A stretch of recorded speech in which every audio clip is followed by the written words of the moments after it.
say aye. Aye. Aye. So, okay. I have a couple of things, kind of some housekeeping matters. Public comment will probably be limited to 5 minutes. I would like everybody from now on when they speak, because of certain protocols with virtual meetings and recordings, we need to state who we are. So I will try to remember and say I'm Gerald Lauber and then babble away. And if everybody can remember to use their name, it makes it a little easier to have a good record.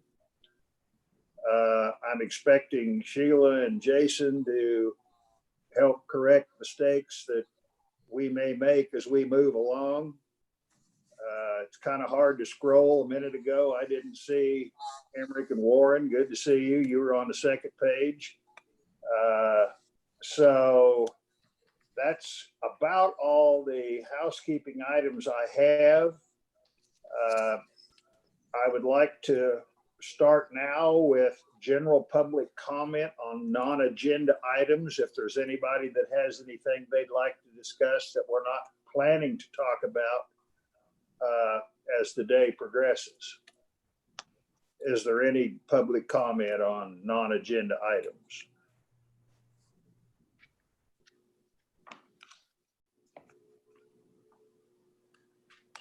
If anybody has a comment, use the raise hand feature of the Zoom and we'll call on you.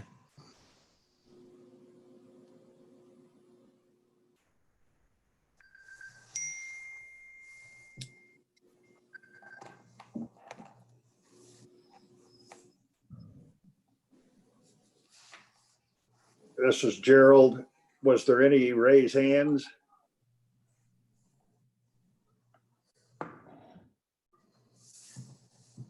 Okay, if not, let's go to the agency and state fiscal status, Brad. Hey, thank you, Mr. Chairman. This is Brad Lovelace. Governor signed Senate Bill 66 approving the 20 and 21 budgets. The only adjustment they made, I mentioned last meeting, was moving the supplemental for law enforcement from KPERS to KPNF retirement. We're going to pursue that in the future when it comes to legislation, but we didn't get that done last session. Our EDIF apportionment for 2021 will remain the same as fiscal year 20, which is almost $2 million. So it's an important amount for us, but it's not a huge amount. That is what we get from the state each year from the gambling fund. We are a little concerned about that because of the way the state budget's been affected, and certainly gambling revenues have been affected likewise. We aren't sure what will happen to that 5.2 million, but so we're kind of holding our breath on that. But that's the one impact from the state that we're worried about. As you're aware, the governor did add $2 million of state general fund to help our state parks with flood damages. And Linda, really quickly, she had a long list of repairs, and very quickly she said those funds were committed and working for us. So we were appreciative of that. Talking about the parks revenues, park fee funds, I won't give you a lot of numbers, but I'll just tell you that we have had an incredible spring. Use has been way up. Our revenues have just shot up. Now we had a lot, if you remember last year, we were down in terms of revenue and we have a lot of repairs to still make. I mean, you'll recall I told you we were just shy of $10 million that we estimated being needed in repairs just to catch up with flood damage. So the $2 million that we received from the state general fund was appreciated, but really just a fraction of what we need. So we're hoping to continue this trend of really good springtime revenues. From March, April were both terrific. May, Linda was just telling me this morning, was our highest month ever in terms of revenue. So her folks have been incredibly busy, keeping all the visitors in line and happy at the state parks, and they're doing a really terrific job. What that means for the overall balance, so blending those revenues with expenses, is that we are making big gains. We started out way low this year, lower than we've been in many years. But with all the visitation, we have surpassed some like 2014, which was another low year. And then with the record May that we had, we expect to jump up and get more in the normal area. We expect the park fee fund balance to be. Now, still, as I said, we've got plenty of places to spend that with our flood repairs, but nevertheless, revenues have been terrific when it comes to parks. So we're happy about that. When it comes to the wildlife fee fund, it's up overall about 4.7% from this time last year. So that's good news. Our balance at the end of May was just shy of 22,000. Last year at this time, we were above 24, I'm sorry, just shy of 22 million. Last year at this time, we were a little above 24 million. So we have some catching up to do there, but we're looking okay. We're optimistic. The non-resident permit draw was really good. We were full up again, so the demand is still high there, but we're kind of holding our breath based on what it does this fall, to both our non-resident deer and upland game hunters. That could have a big impact on us. We are committed to be fair with them, and if they aren't able to travel due to COVID, to give them their money back for those permits. So that'll be a big impact on us if we lose that. So we're hoping that the state can manage the virus well, and we'll have room for those hunters to come in and safely get out and pursue their prey in Kansas. So so we are forward to that. Looking decent right now, but are certainly holding our breath come fall, see if we can have all the guests come in as we expect and help our revenues. So that ends my report, Mr. Chairman. Okay, this is Gerald. Brad, is it possible to just rat hole that non-resident money?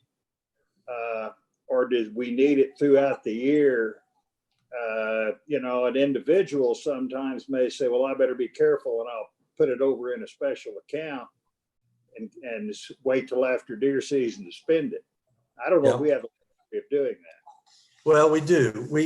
There's always judgment involved. Some expenses are pretty well fixed, but others are our choice. And so we've been having the conversation exactly to your point. You're thinking just the way we are. Starting some months ago, we said, all right, given the questionable future that we have financially this year, we need to ask what are our priorities in terms of expenditures? What do we have flexibility with and what do we not? So we've been prioritizing spending the money on the things that were crucial and then trying to reserve everything we could in case we really lose a lot of revenue this fall. So we've been doing exactly that. And our team has been really responsible. And we were talking about it again this morning, right? In our management team call about how to prioritize and how to work together to make sure we've got enough money to go around. Because we have a lot of things, some things we just frankly have to do, a lot of other things we want to do for the good of the resource and for the good of our customers out there. We're just trying to prioritize all that and be wise about spending it so we don't have regrets come fall if the worst happens. Okay, is there any other questions from the commission? Does the public have any questions? It looks like, this is Jason. It looks like there's an issue with the raised hand. It has disappeared on us. We're looking into it. So if anybody has a public comment, just chat to Nadia Reimer or Jessica Ward or I, and we'll get you announced at that point. Yes, Gerald here. I think I want to be as flexible as we can too, because if somebody tries to ask a question and for some reason has a technical problem and they get back in, I'd like to go ahead I view these virtual meetings as a new opportunity for us to learn and get a little smarter. They are not as effective and not as desirable as live in-person meetings, but from time to time, it does enable us to efficiently employ our resources and people, and it may help with attendance. And I think over time, we're going to want to continue to consider a virtual alternative or an opportunity so that we can have more public be involved wherever we may meet. So the more we learn, the more effective we'll be at implementing that in the future. If there is anybody else have any questions for Brad?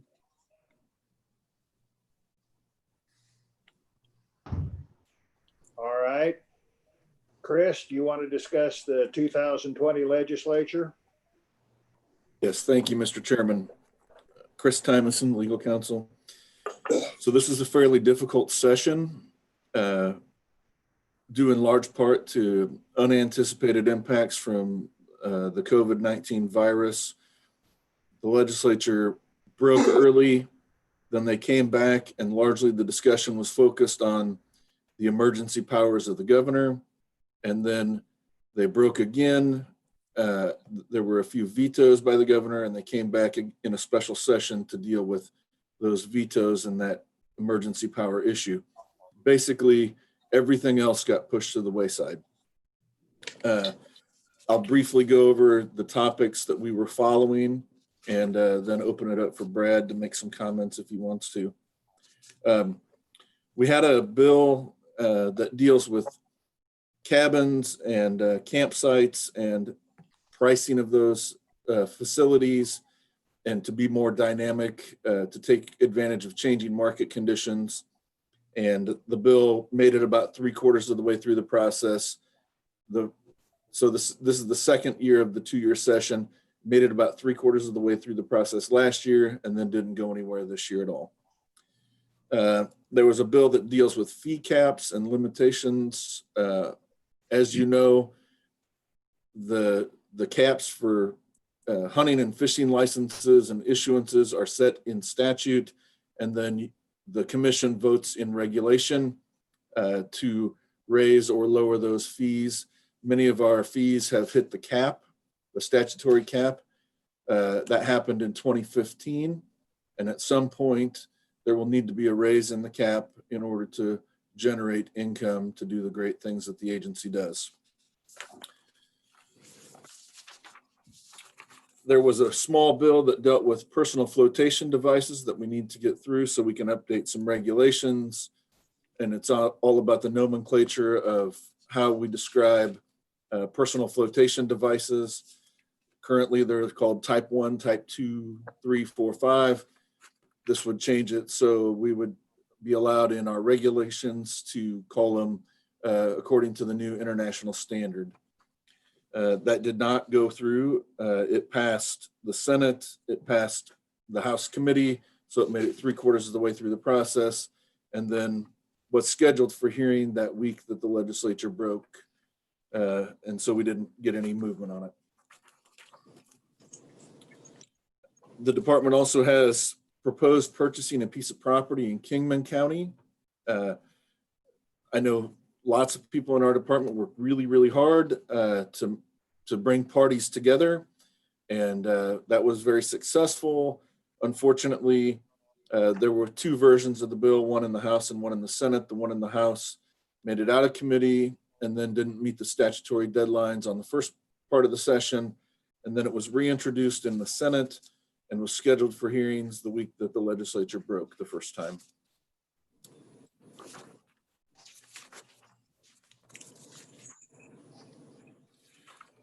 There was a bill that we were following that's not on our website that deals with rules and regulations and the process changed 2 years ago. I just wanted to follow up with you. We were hopeful that there would be changes in that process, which would streamline things for the agency, and that did not happen. Unfortunately, it died on the House calendar late in the session. Late also in the session, there was a bill introduced that would require poachers to pay fines to landowners, restitution to landowners, and law enforcement for animals unlawfully taken on their property. That did not get a hearing. There also late in the session, there was a bill introduced that would essentially take away the agency's authority to regulate state species under the Threatened and Endangered Species Act and match our list entirely with the federal list. That did not get a hearing. And then there was a bill that dealt with moving our law enforcement folks to a different retirement system. And that also did not get a hearing this year. And those are the general topics. I'd be happy to turn it over to Brad if you'd like to make some comments. I guess, thank you. This is Loveless. The only thing I'd add to Chris, and he knows this, I want to make sure everybody else knows, is that this was a really disappointing session for us and just about everybody else. But we don't feel like the effort that we made, and Chris mentioned some of the really heavy lifting that we did, we don't feel like that was all lost. In one case, we had a local legislator who was championing a bill that and his support was really critical, and he's not going to run again, so he'll be out of the legislature. But we had a lot of other folks involved who will be back next session. So we feel like we continue to lay the groundwork for these different initiatives that we have. And sometimes it's just a multi-year effort. That's the way the process works. We'd love if you could go in, and tell everybody your story and they all agree and it gets done. But we were far from that this last session, but we do feel like we made progress in a lot of ways. We also learned some lessons. The Kansas Police and Firefighters retirement, we learned some good lessons there and have some work ahead of us to prepare for next session. But I agree with Chris, disappointing, but not all for naught. And so we look forward to next session to make some progress on these bills. Thank you. Is there any questions for Chris or Secretary Lovelace regarding the 2020 legislature?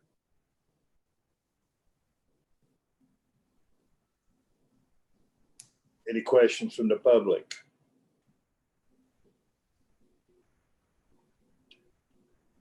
Okay, let's go on with a tourism update. Secretary Lovelace, do you want to do any introduction here, or do you want me to just go right into it? Bridget, this is Bridget Job, our Director of Tourism, and she's and I just try to keep out of her way. So I'll just let Bridget start talking, and you'll appreciate hearing her voice more than mine. So go ahead, Bridget. Thank you. All right, thanks. I am going to share my screen here as I go through this. Okay, go back and make sure I got this up. All right, can everybody see my screen? Yes. Kansas Tourism. Okay, great. Thank you, Secretary Lovelace. What I thought I'd do today is share a little bit about what Kansas Tourism does, and then spend a little bit of time on the effects that the pandemic has had on the tourism industry in Kansas and what we are doing as far as travel in the near future. And then I want to end on a really positive note and share something that I'm very excited about, and that is our new marketing campaign and tagline that Kansas Tourism is just unveiled last week. So hang on, let me get this moving here. There we go. So the mission of Kansas Tourism Division is to inspire travel to and throughout Kansas. And we do this by marketing Kansas's recreational activities, retail, historic sites, state parks, arts and culture, natural resources, basically all the great things that there are to do in Kansas. Plus, we work to bring new events, conventions, meetings, youth and amateur sports events that help support the tourism economy. We have really two priorities. Our first one is to bring out-of-state visitors to Kansas, and our second priority is to increase pride and travel among Kansas. We know in tourism that before anyone decides to move to Kansas or open a business here, they are a visitor first. And tourism is that first impression of Kansas, and we consider it an economic development driver. You can see here on your screen all the programs that fall under tourism. All of our marketing efforts are geared to inspire someone to travel in Kansas. Our visitor website is travelchaos.com. We produce 350,000 annual travel guides. Every other year, we produce a Kansas byways guide. And we place a high priority on our digital and social media advertising, although we do some print in appropriate publications. We operate 2 state travel information centers, one in Goodland, Kansas, and then we contract for management at the center in Belle Plaine. We also work with all the local travel information centers throughout the state. We manage the Kansas Byways program by working with the 12 Kansas byways, 9 of which are scenic, 2 are national scenic byways, and 3 are historic byways. We closely work with each of the byway committees, the national organizations, and we market to encourage travel along those byways. We also manage the Kansas Agritourism Program with the responsibility of approving registered and renewal agritourism businesses, and then we market them to travelers. If you're not familiar with agritourism, that's a way to enhance a traditional agricultural business that is offering some type of activity or experience for visitors to participate in. And this can be a farm, ranch, lodge, outfitter, winery, apple orchard. There's all kinds of different agritourism businesses. In fact, we have over 420 registered agritourism businesses in Kansas that we work with. We also publish the Kansas Magazine. This is a lifestyle magazine that is celebrating its 75th year in existence. We oversee the Kansas Tourism Grant Programs. Our 2 main ones are the Attraction Development Grants that help to provide resources for new or enhancements to existing attractions in the state. And we also have a marketing grant that assists local communities and organizations in their marketing efforts. We partner with KDOT to approve all the Kansas attraction signage. We collect a lot of research on visitor statistics, travel data, lodging data. And then this is listed last, but definitely not least, we work very closely with the local tourism organizations to support and enhance their efforts. We have a full-time staff, including our staff at the Travel Information Center in Goodland. We have a full-time staff of 11 people and a few temporary employees that we hire during a busy travel season. So the number one question that I'm getting these days is the effects of the pandemic has had on travel and hospitality industry. I mentioned a minute ago that even before COVID became the word of the year, on a regular basis, we used outside sources to track the health of the travel industry.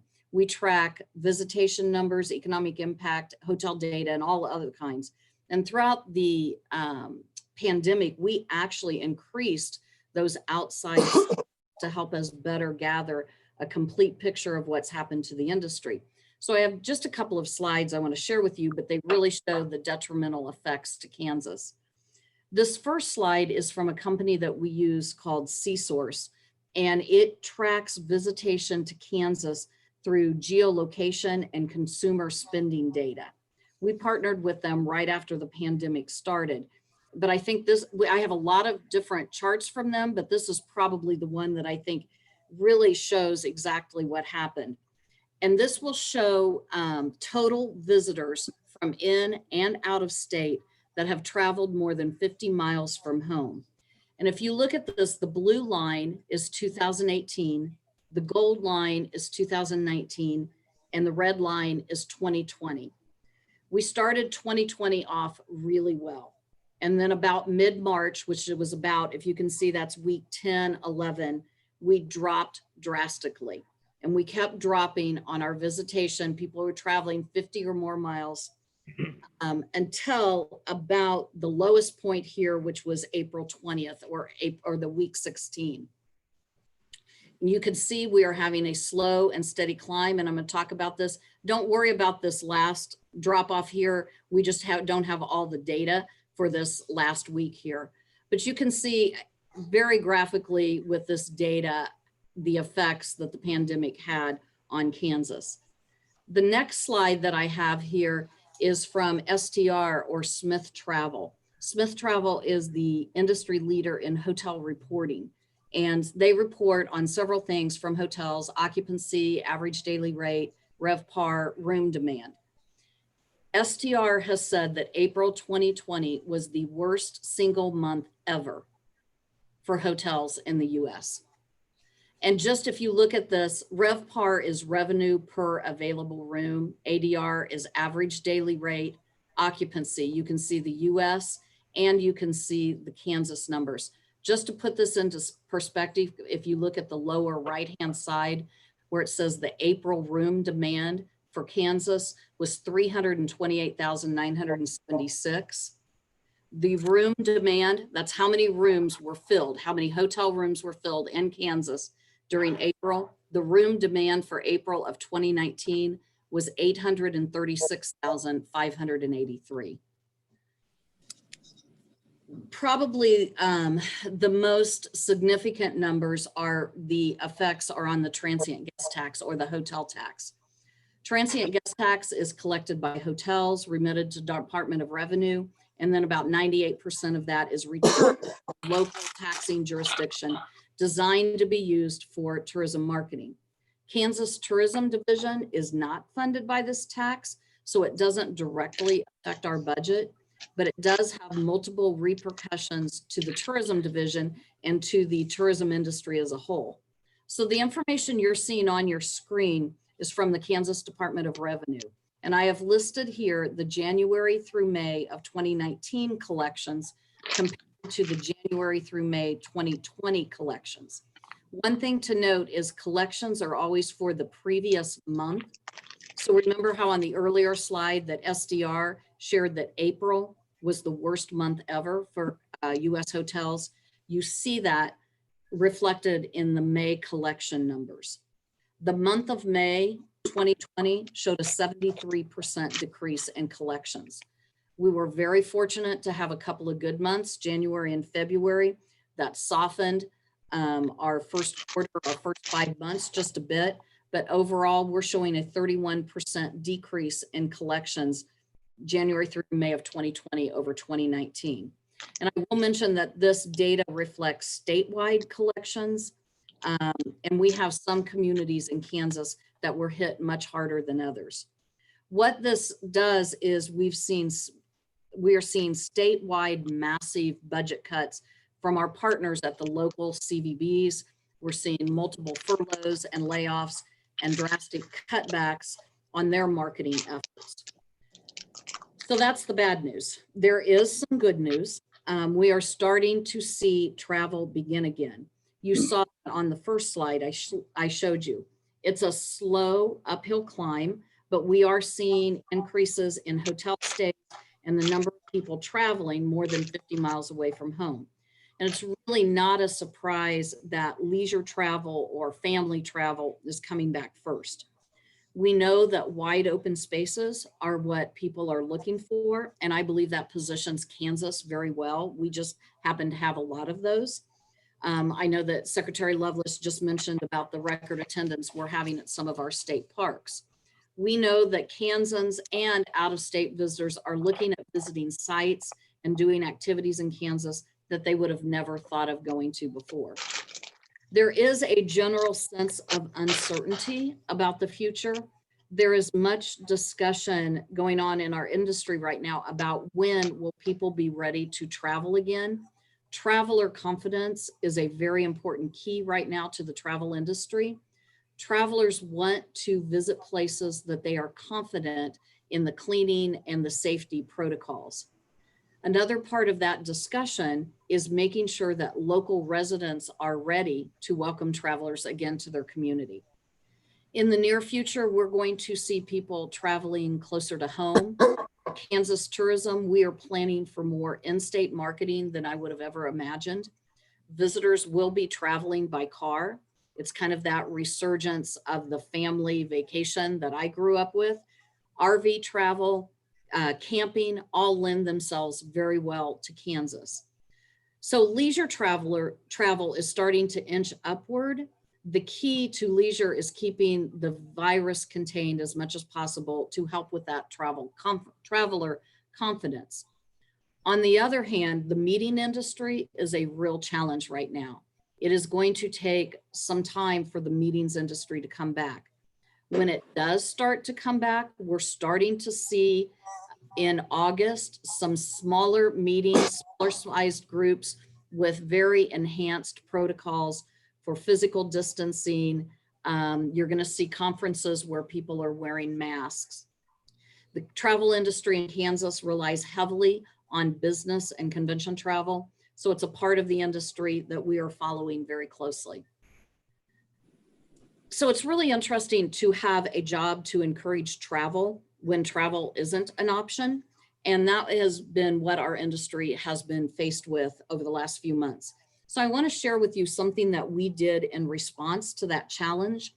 When the pandemic hit, we had to pivot very quickly on all of our tourism marketing. There was a movement among many travel marketing organizations centered around the hashtag travel awaits. Every state or city put their own spin on the idea, but the overall concept was to find a way to keep our destination top of mind for the day that we knew travel would start again. So I want to share with you a short video that shares Kansas's tourism message of travel awaits.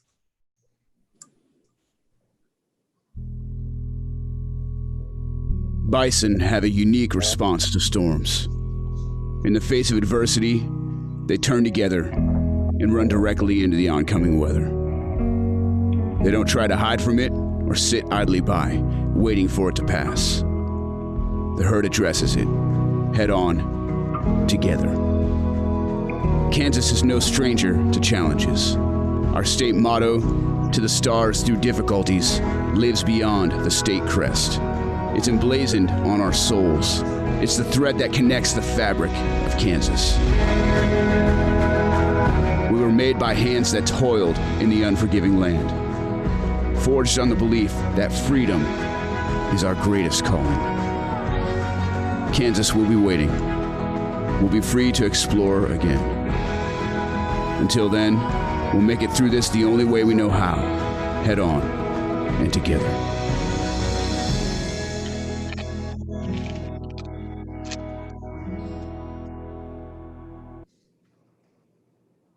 So I hope you enjoyed that. We have kind of, oh, let me get out of this so I don't play it again.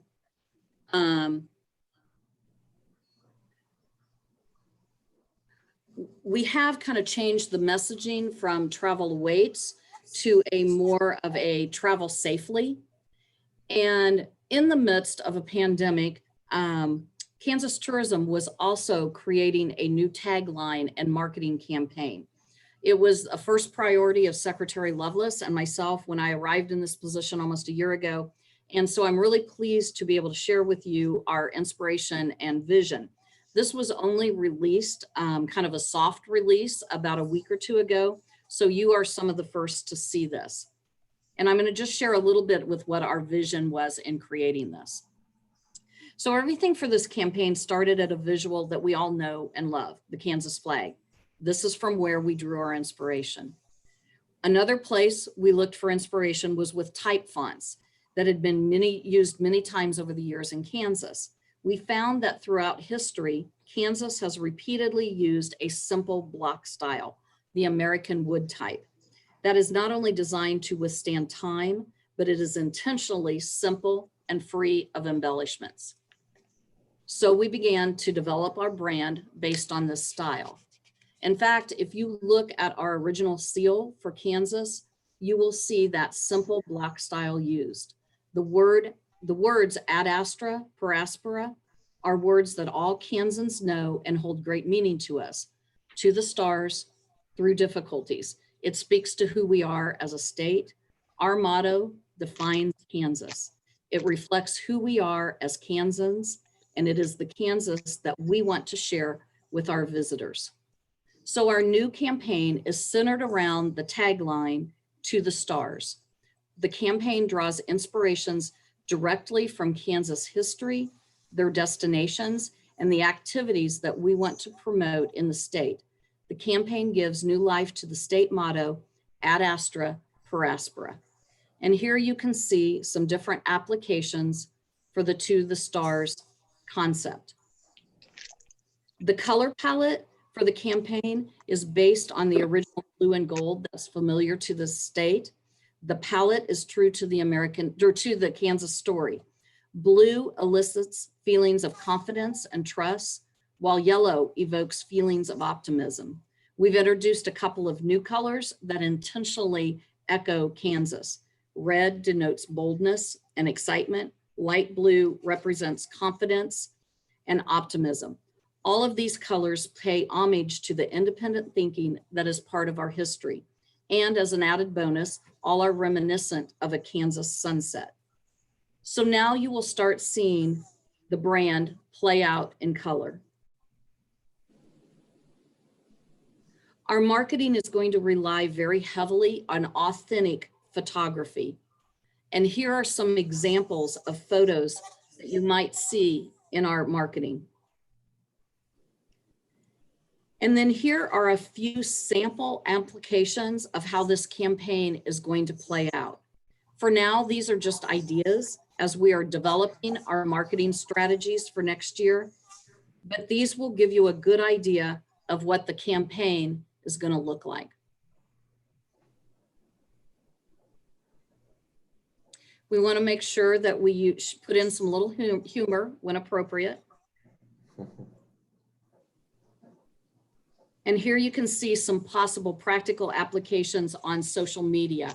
Our hashtag is changing from No Place Like KS to the Stars KS.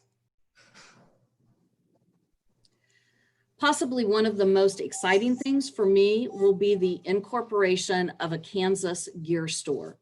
This is an online store for visitors and Kansans to purchase Kansas to the Stars gear.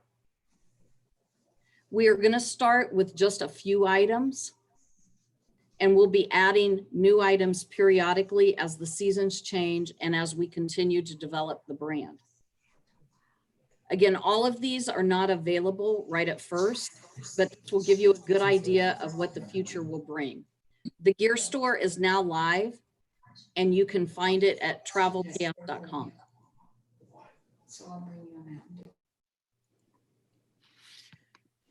So taking our inspiration from the Kansas flag and the state motto of Ad Astra per Aspera, the new Kansas tourism campaign to the stars. And just to compare where we are moving from, our current logo or old logo, I guess I should say, on the right. And this is our new logo on the left. And then we always want to compare to our competition surrounding states. We wanted our mark to be clean, simple, and reflective of our state. So beginning this week, if you guys go to travelchaos.com, some changes on there and on our digital ads and social sites, as they will all start carrying this new look and messaging. Here's a screenshot of what travelchaos.com looks like today. We are working on a brand new website that will be completed in January of 2021. So we are just making some tweaks to our current site to start familiarizing visitors as they go to travelchaos.com. If you click on this header photo, it will take you or our visitors to a landing page that provides the story behind To the Stars. Social posts have already started transitioning. We have a blog that's out this week. Press release has gone out this week. An op-ed just went out today. New digital ads are being placed. It is going to take some time for this to transition over, but there is a lot of movement happening right now. We are planning a big kickoff day for after the new website is live for Kansas Day 2021. So I'll just end with, there's a really special irony in unveiling a new state tourism campaign and tagline amidst a global pandemic. And we talked internally long and hard about the correct timing for the unveiling of this. but I firmly believe that the To the Stars is exactly what is needed right now. It celebrates who we are as Kansans. It honors our history and our trailblazing spirit, and it provides the flexibility and versatility that we need as we invite visitors to travel to and explore our state. So thank you for letting me present that to you. I will stop sharing, and I'm glad to answer any questions if anyone has any questions. This is Gerald. Does anybody from the commission or the public have any questions for Bridget? Thanks for the presentation. Does anybody have any questions? Yeah, I do. Commissioner Ryder. Bridget, where did you say the gear store is located? If you go to travelks.com, Okay. under travel tool, the easiest way is click under travel tools up at the top, and Okay. it's the Kansas Gear Store. Okay. Good deal. You Thank can you. order right now.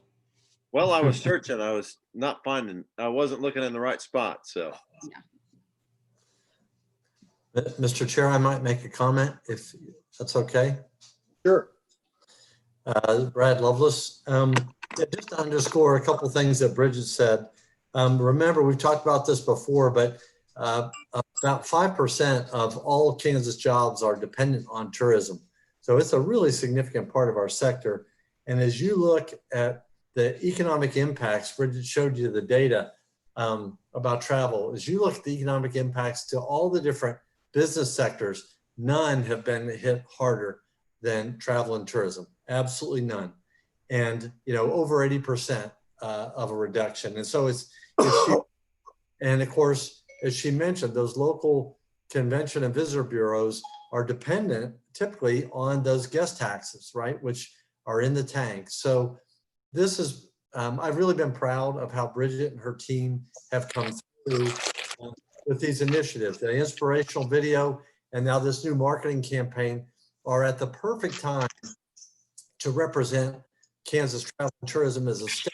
And all the partners out there that they work with year in and year out have lost their funding and are really ill-equipped to do this on their own. And you can look at every corner of the state at all the people they work with. And now's a time when Bridget and her team have really come to their aid by rolling these products now representing the whole state in terms of this invitational message. So, I'm really proud of the way they supported and led in this tough time. And I think they're doing just a terrific job. So thank you. Okay. Any other questions? Well, thank you, Bridget. And hopefully the second half of this year will be more amenable to travel than the last 2 or 3 months. So at this point, we're going to start with the general discussion, and we're going to have the 21-22 turkey regulations. Is Kent here? Yes, sir. And Jason, if you want to go ahead and put up the PowerPoint. And Mr. Chairman, while I've got a moment, I did want to thank you for the advice back in April on where to do some crappie fishing. We had a successful afternoon that day and came home with a dozen real nice crappie. So appreciate the hot tip. Well, thank you. So thank you, Mr. Chairman, members of the commission. Today we are presenting just the general discussions for the first of 3 commission meetings to discuss the spring and fall turkey bag limit and season date recommendations. And Jason, you are sharing the presenter notes view. I just noticed that one. Just a second. Let me share the right screen here.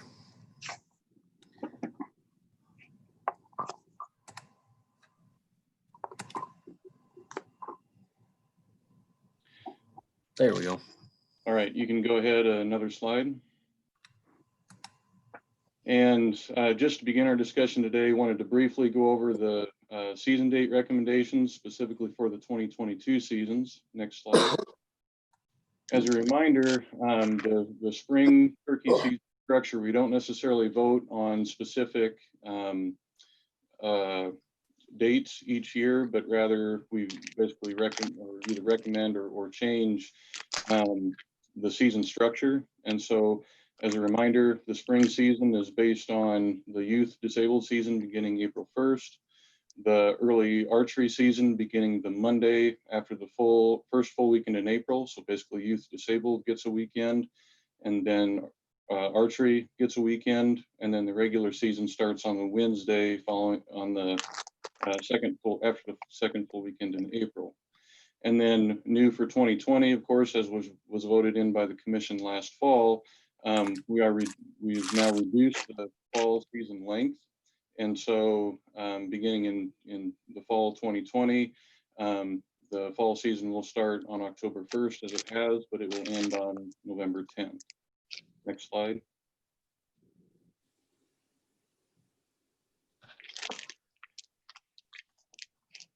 And so as a reminder, these are already set for next year, but for April 2021, so next year, we will be beginning the youth season on the 1st, and you kind of see there how the season dates play out for next year. And again, this will be the year back in the calendar cycle when it's kind of back to the second Wednesday start date for the regular season.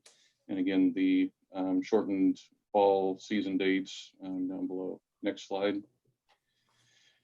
And then for 2022, again, anticipated no change for the fall season, but this is what that same season structure looks like for the spring 2022 season in terms of start dates. And so currently it's our recommendation that we stick with the season structure, but we'll formalize that again over the next couple of commission meetings.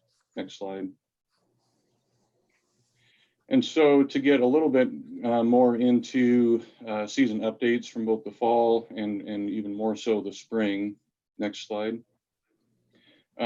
Briefly on the 2019 fall season, we sold about 1,000 fewer permits than 2018, which kind of continues a trend of reduced hunter participation in that fall season. So it's about a 20% decline in the number of people that bought permits during the fall 2019 fall season.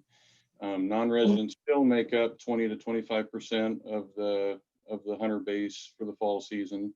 And I haven't completed the fall turkey season analysis yet, but we'll be providing that at the August commission meeting where we next talk about turkey regulations. Next slide.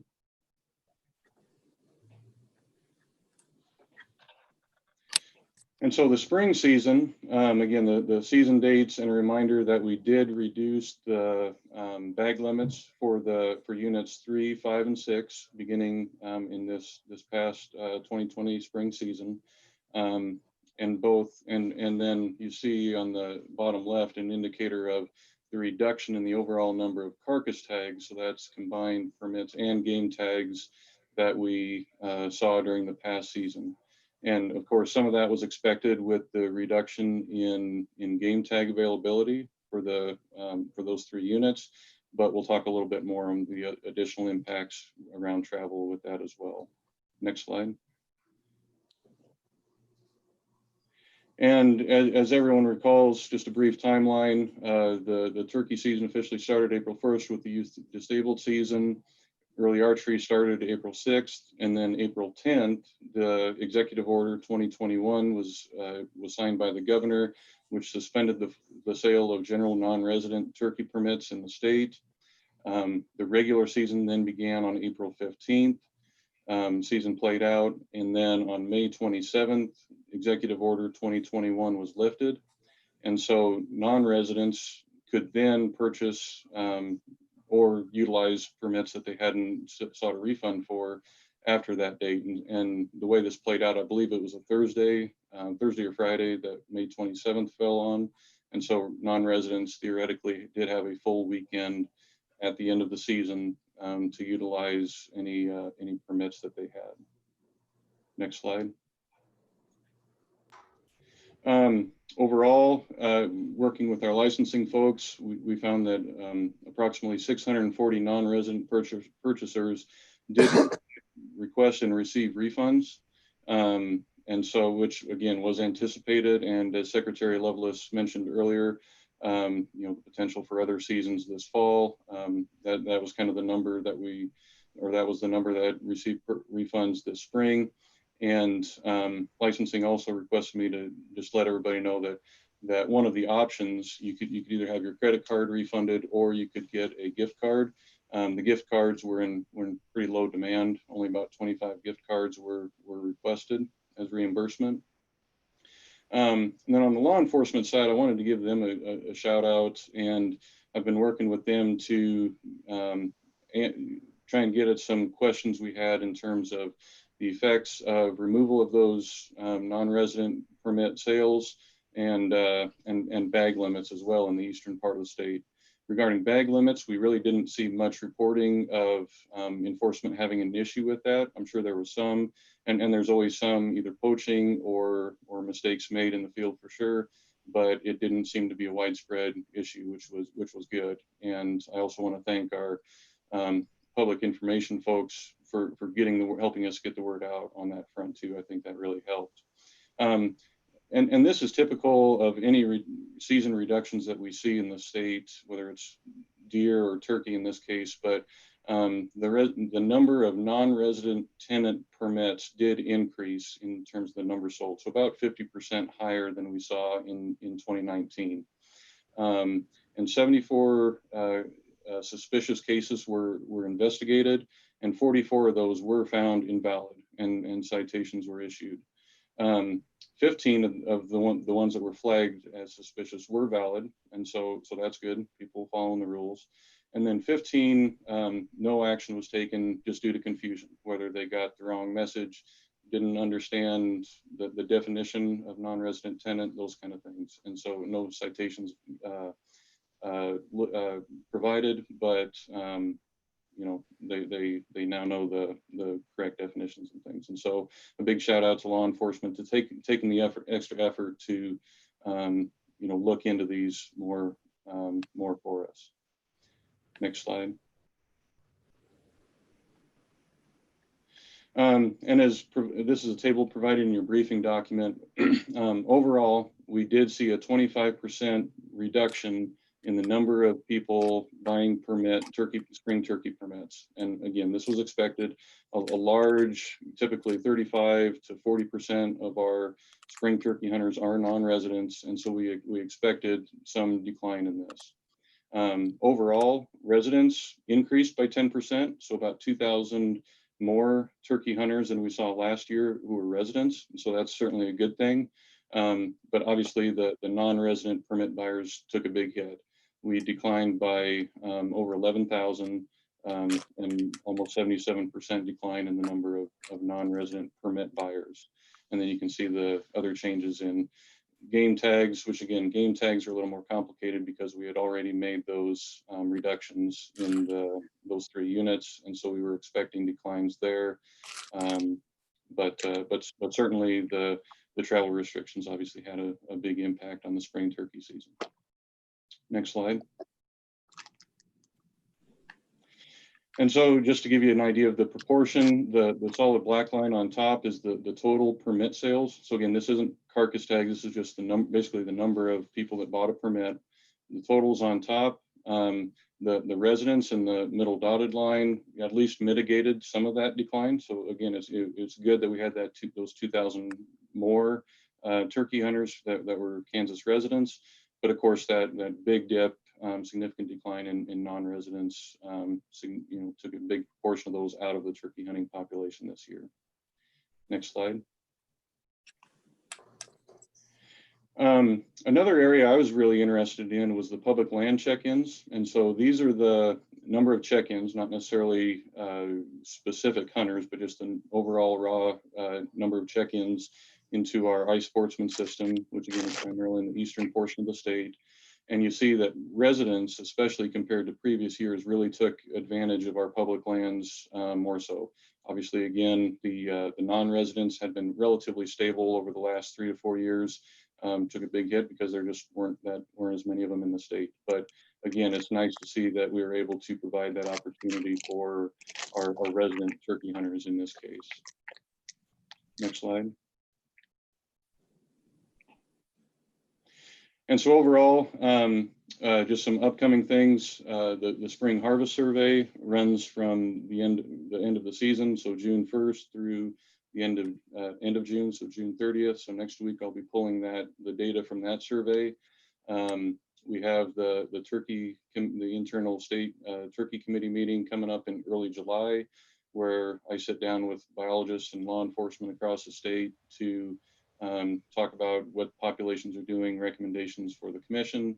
And then again, we talk about turkeys again at the August 20th commission meeting, where we'll take a little bit deeper dive, as we usually do in August, into the population trends, actual estimates from the fall and spring turkey seasons, and then forward any recommendations that we have at that time.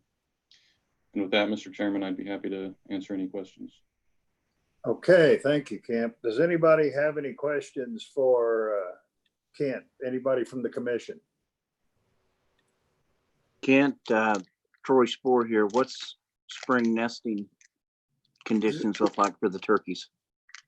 Overall, I'm pretty optimistic. As we saw, like around Great Bend, the center of the state, just a few days ago, we did see some significant rains, but I don't think the amount kind of gets to the flooding. I mean, obviously not as bad as last year, but overall things are looking pretty good. Out west, it's certainly getting dry, but it seems like I think overall statewide we had some pretty good early spring rains that I think are going to sustain things pretty well. Catch a few more rains will make me feel a little bit better, but overall I'm pretty optimistic about things. I'm always going to have some kind of individual localized issues, but overall I think we're okay in terms of primarily on the moisture side of things. Thank you. Gerald here. Kent, the rains that we don't like are the rains that come in June as compared to the early rains. Too much moisture, too many rains affects the ability of the chicks to survive. What's the best time to receive the rain? It's all relative, and from my viewpoint, it really depends east versus west.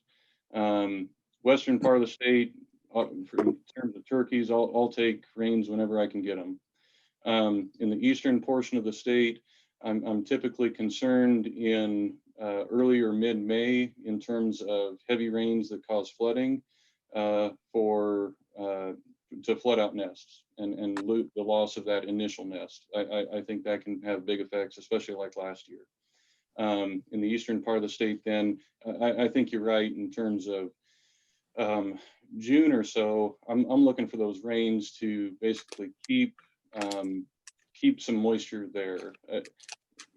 Generally, in the eastern part of the state, I'm not too concerned about rains. I mean, just in general, we're the wetter side of the state, obviously.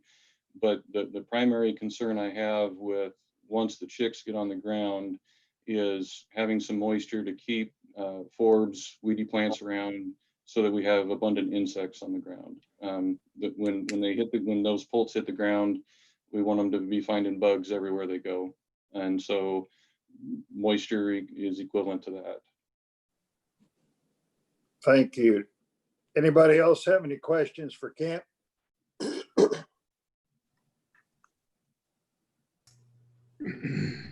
Well, thank you very much. Thank you.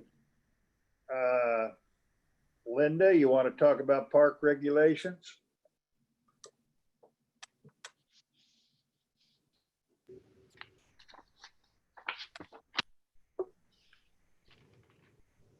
He needs to be unmuted. Just a second. Be careful what you wish for. Okay, there you go. Now can you hear me? Yes. Okay, Linda Lannerman, Kansas State Parks Director, and that might be right. You might be Careful what you wish for. I don't have anything on a regulation today.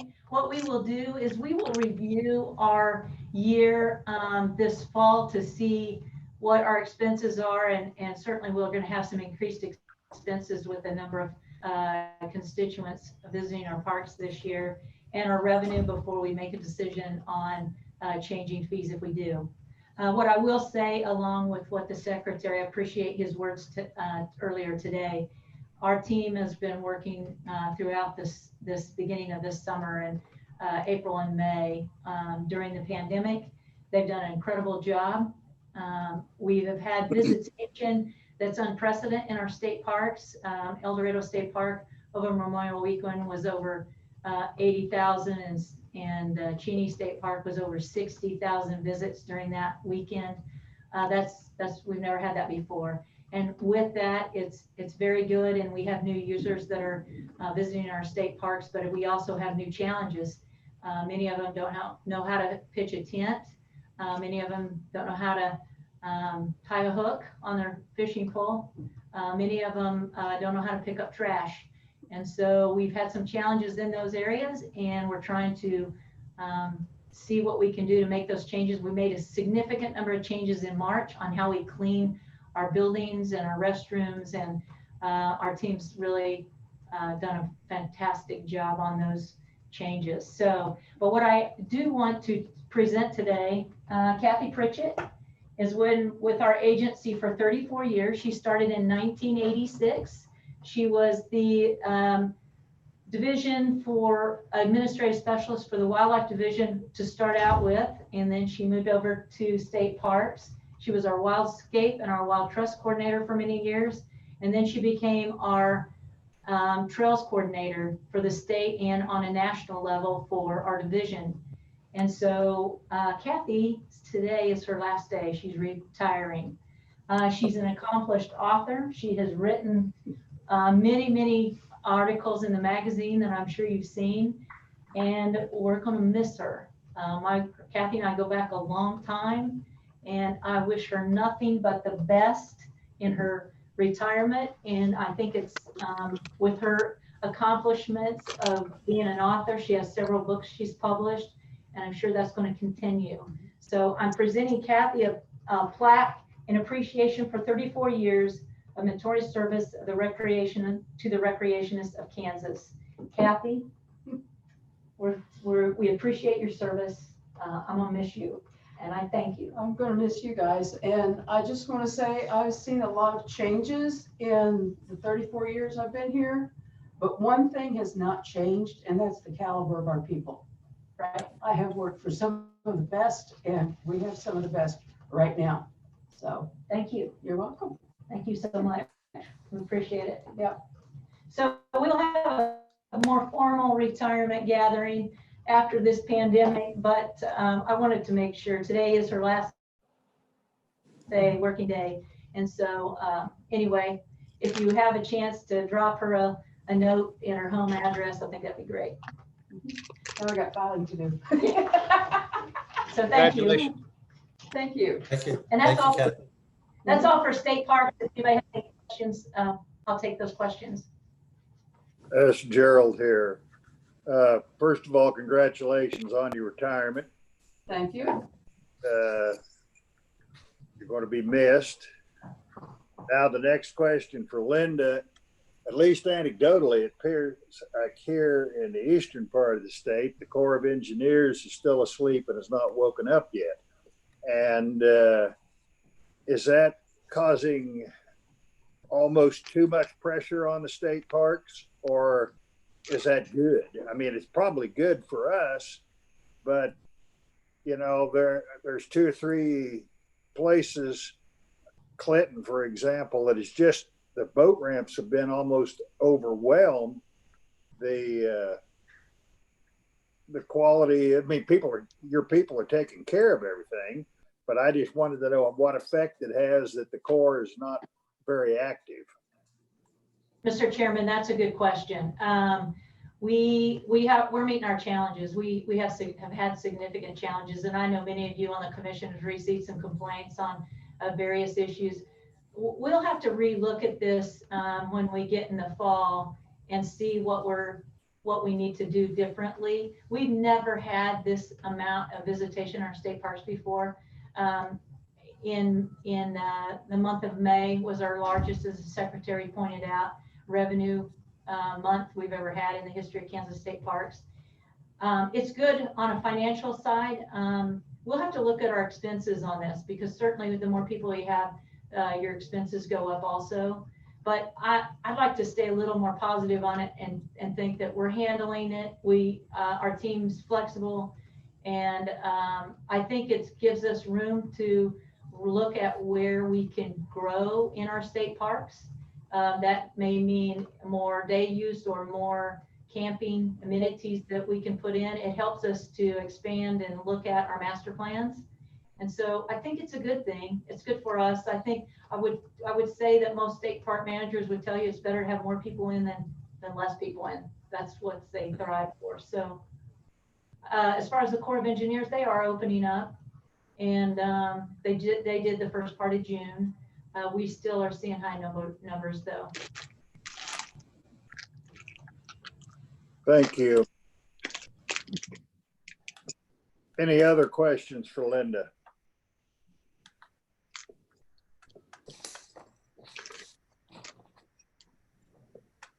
Thank you. All right, thank you.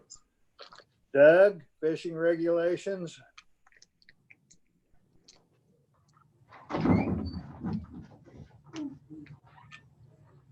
All right, can you hear me now? Yes.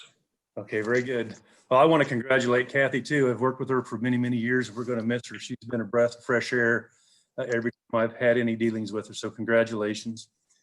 Today, I was going to talk about some regulation changes, but I wanted to start off with another topic that I think is of interest to the commissioners. And you all probably know that we receive money from the U.S. Fish and Wildlife Service, excise taxes, to fund our fisheries program. And that money generally runs around $4.8 to $5 million a year. And there's been some changes made to the rules on how that money is going to be divvied up amongst the states. And those rules change having to do with the number of certified anglers that we have in Kansas. Each year we calculate how many people paid for the privilege to fish in Kansas. And we calculate that up to the number of individuals, not the number of permits sold, but the number of individuals that purchased the privilege to fish. And some of those rules have changed. So my staff is looking at these rule changes with the eye of getting our certification numbers up that could result in more funding coming to Kansas in the future. We don't have any specifics right now, but we are looking at some new privileges, or maybe some combinations of old privileges that could be lumped together. Both hunting and fishing privileges might be able to be packaged together. We've had conversations with the Wildlife Division as well. So we hope after we get some ideas in place that we will be able to talk to our administrators and then bring to you the possible new privileges that might result in more money coming to Kansas. So does anybody have any questions about the certification and the changes in federal aid?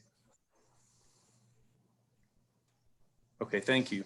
Then the first regulation that I want to talk about today would be the 115-2514, and that allows us to develop a reference document where we put fishing regulations that are different than the statewide regs, such as special length or creel limits and other conditions upon fishing.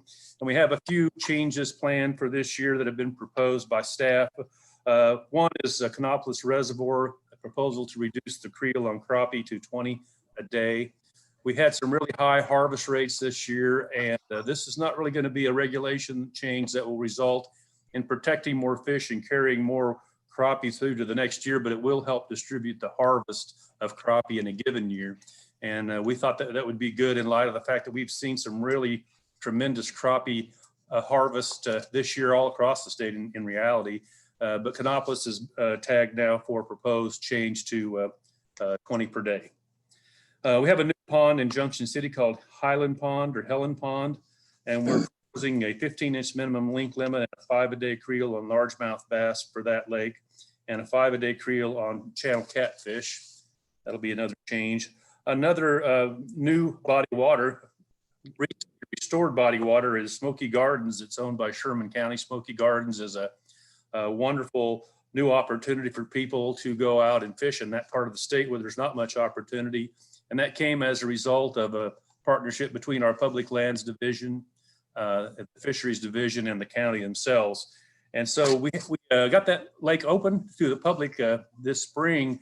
We put some special regulations by Secretary's order, but now we want to actually formalize that and put it into the reference document. So the Smoky Garden regulations would be 15-inch minimum length limit in 2 a day on channel catfish, and then a catch and release only for largemouth bass, bluegill, and red ear sunfish until such time that we get those populations established and we can start to sustain some harvest on something other than channel catfish. The Pratt Fish Hatchery brought in some fish that were probably averaging around, some channel catfish that were averaging around 4 pounds a piece, that created an instant fishery there as soon as the lake was renovated and was refilled recently. So that is great that we've got fishing back in that location, and we look forward to working with Sherman County on that lake into the future. Agra City Lake is another one that's new to our community fisheries assistance programs, and we're proposing an 18-inch minimum length limit and a 2-a-day creel on largemouth bass. Plainville Township Lake, if you've never been there, you need to go. Right now is a good time to be there, especially if you like to catch largemouth bass or sunfish species. It's a great fishery, but we're recommending a change in the black bass, in largemouth bass from to 18 inches on that body of water. It was 15, proposed to go to 18 to help protect those fish and continue to provide some predation on the sunfish species so that we can maintain the quality panfish fishery that we currently have. Now, the next topic I have is really kind of an interesting one, and that has to do with reservoirs in Oklahoma and the impact that those reservoirs have had on Kansas rivers in southeast Kansas in particular. We're talking the Caney, the Little Caney, the Verdigris, and Neosho rivers. And we're talking about Hula Reservoir, Copan Reservoir, Oologah, and Grand Lake in Oklahoma. Oklahoma has been so successful with blue catfish population establishment that the blue catfish are actually becoming so numerous that it's actually impacting some of the other species in those river systems above those reservoirs. And Seth Lundgren, our fisheries biologist in southeast Kansas, put together a proposal to increase the creel on blue catfish in those 4 rivers from 5 a day to 10 a day.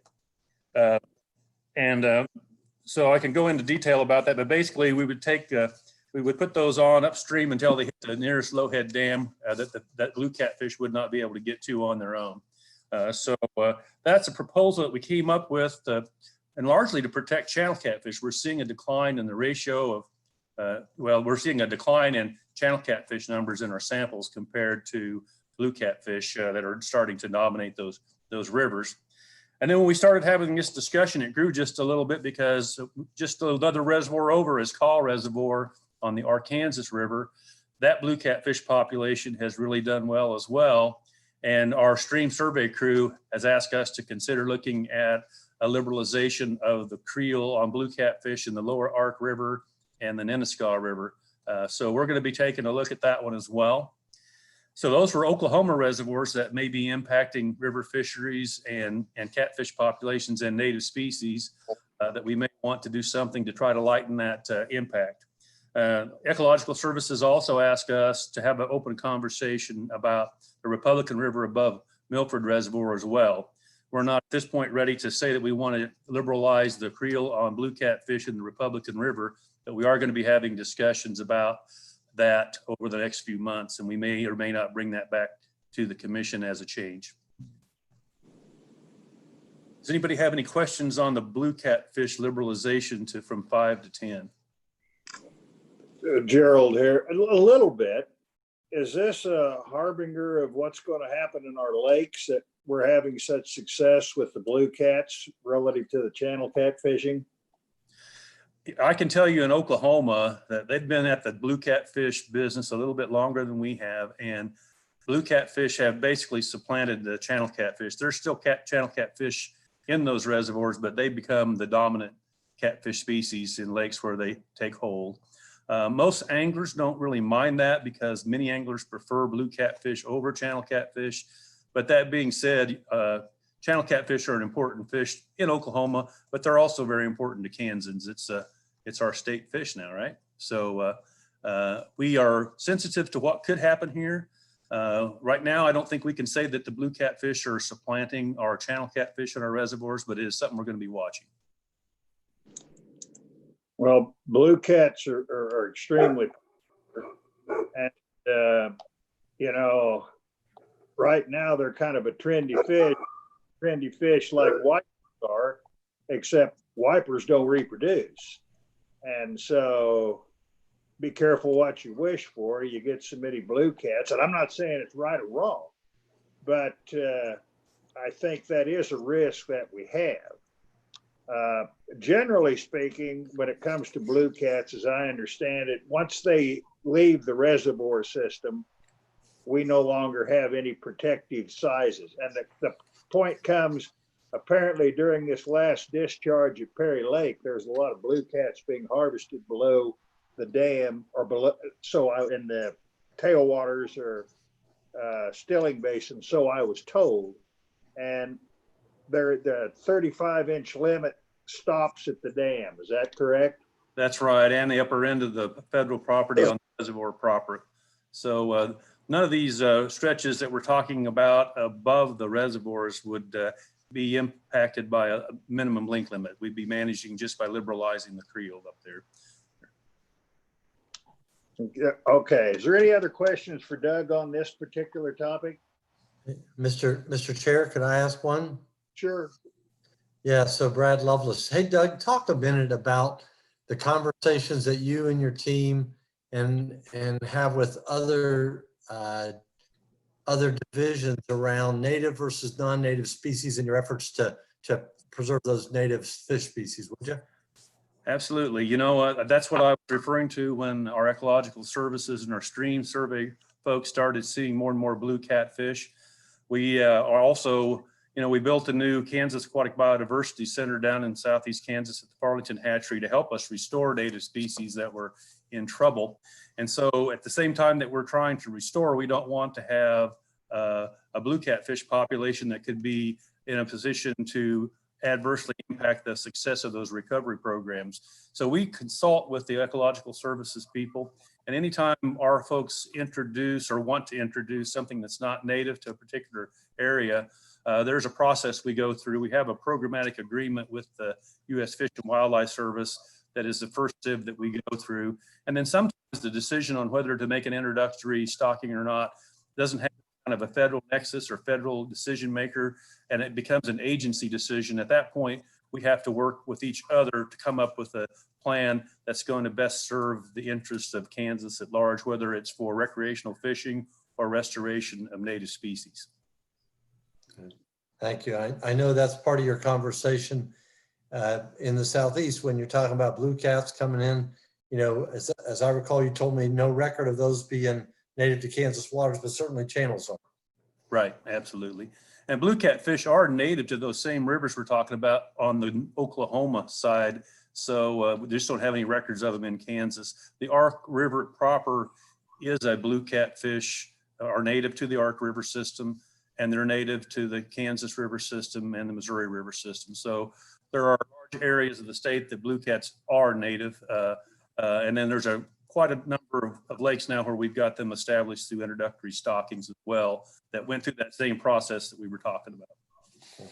Thank you. Gerald here. Have you thought any more about, or your people thought any more about a 20 fish limit at Pomona? I'd have to do some checking, Gerald. We've been considering the 20 in a lot of places that don't have, a lot of our reservoirs already have that in place now. We did get a lot of concern. We heard from a lot of people about concerns about excessive harvest this year. And so all I can do is I can check with John Rinke and Don George and see what their thoughts are on that, and I get back to you. I would like for you to do that.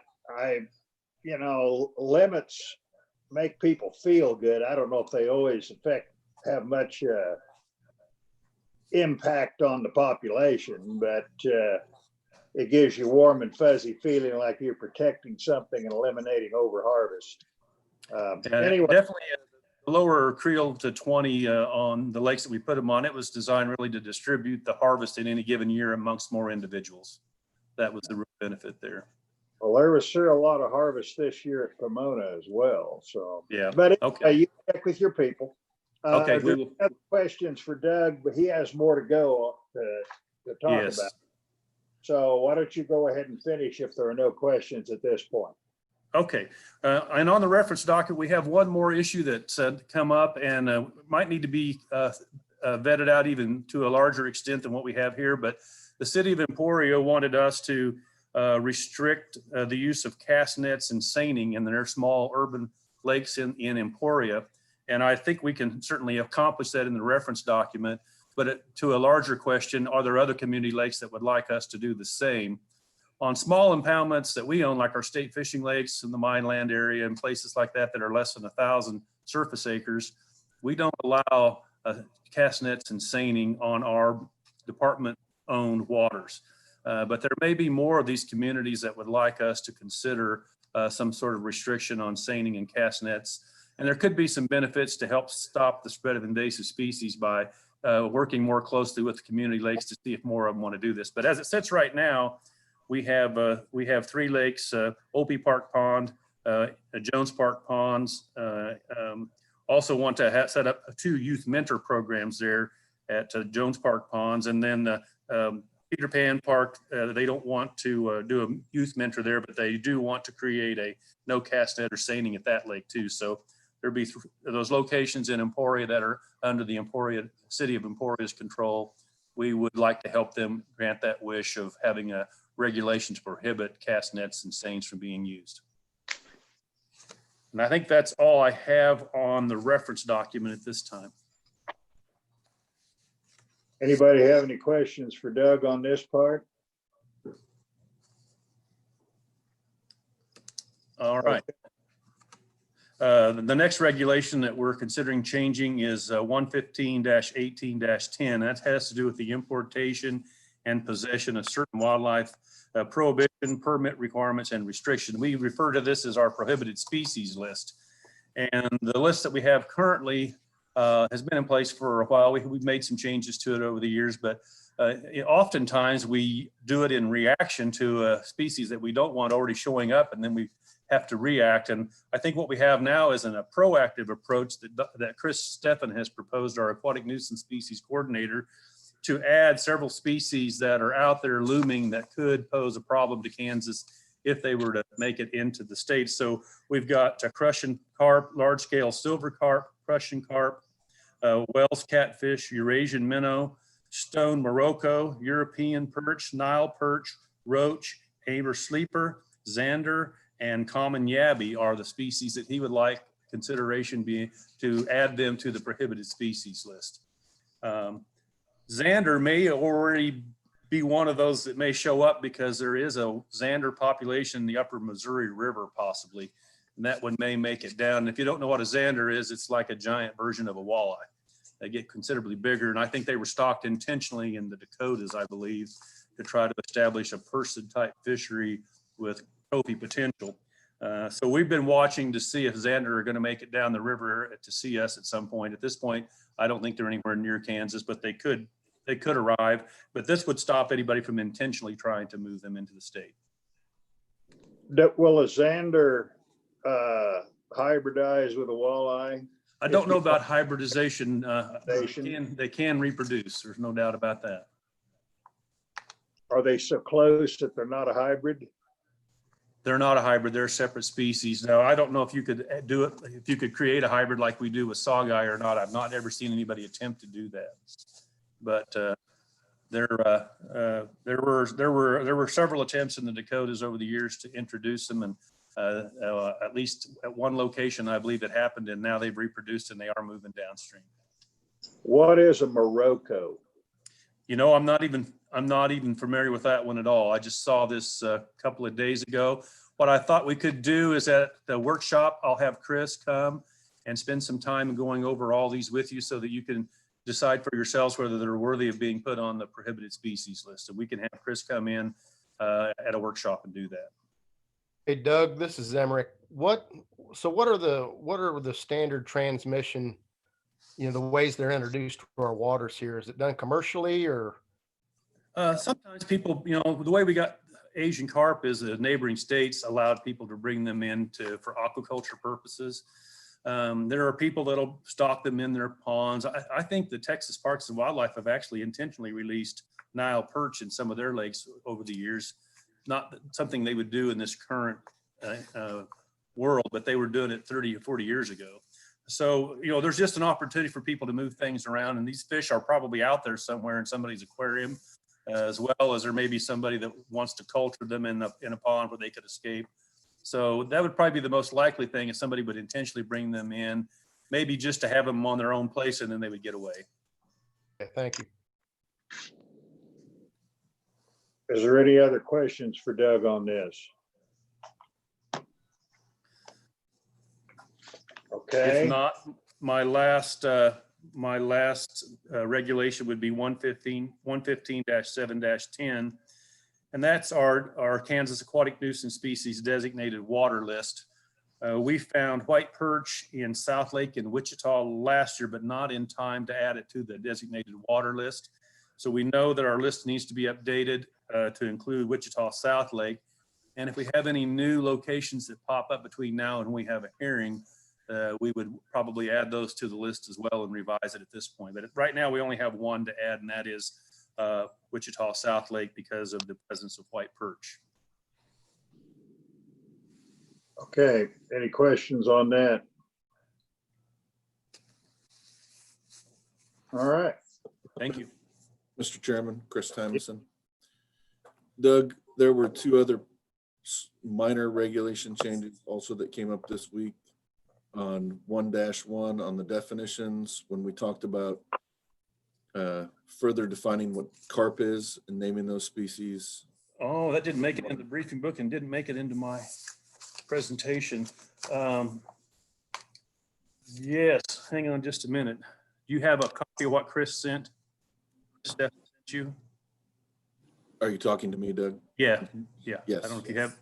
I'll just, if you would bring it up and help me out on that one, because I didn't make it onto my list. Regulation 115-1-1 defines certain species as non-sport, and there's a proposal to further define that and list out some of the Asian carp so it's more clear, and change the verbiage on Amur sleeper to modernize it for grass carp. And then also in relation to this dip net and casting in 115-7-4, I believe, allowing silver carp larger than 12 inches to be taken from the water with a cast net or dip net, and then euthanized and allowed to be used for bait as a bait fish. Yeah, thank you. I appreciate you. I didn't get that added. And Sheila, we need to make sure that in the next briefing book that we get that added to the briefing article. I'll get with Kyle, make sure it gets added in. Chris, Tymeson, if you'd send me that, I'd appreciate it. Yes, thank you. Thank you. Okay, is there any other questions on this matter?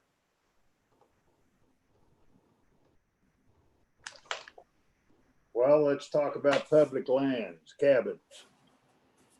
Good afternoon, Mr. Chairman and Commissioners. Stuart Schrog, Director of Public Lands for the department. We currently have rental cabins located at Atchison State Fishing Lake, Ottawa State Fishing Lake, McPherson State Fishing Lake, and then we have two of them at Mindlands Wildlife Area. These cabins have been present on these properties for the past 10 years. And over the past 10 years, they've all had a nightly rental rate of $70. Being 10 years old, they're starting to see their age, show their age. Many of them need extensive repairs. Maintenance costs keep increasing. We have contracted individuals that go in and clean these cabins after a reservation. Those prices are increasing, especially the past few months with the COVID-19. Extra cleaning measures have been implemented. And so right now, expenses are far exceeding revenue, and our overall cabin program is operating in the red. So what I'm looking at is compiling some data that accounts for revenue, expenditures, occupancy rates to determine the best recommendation for an increase in the nightly rate for these cabins. Some of the other things we're looking at to mirror the state parks cabins is do certain cabins need to have a higher rate than others based on demand, popularity, peak use times during the year. So those are some of the things that we're looking at. And then quite frankly, from the numbers I'm seeing at a couple of these cabins, I'm questioning whether we need to actually close the doors or keep them open for rentals. So we're in the process of reviewing our overall cabin program. And so at the next workshop session, I hope to have some solid recommendations for an increase in nightly rental rates for these cabins. So with that, I'd take any questions. Any questions for Stuart?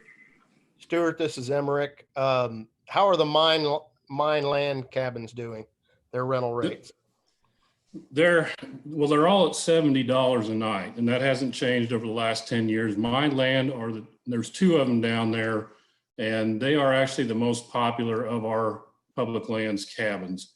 But again, when I say popular, I'm talking about 52% annual occupancy rate. Compared to Ottawa and McPherson, we're in the 20 percentile for annual occupancy rates.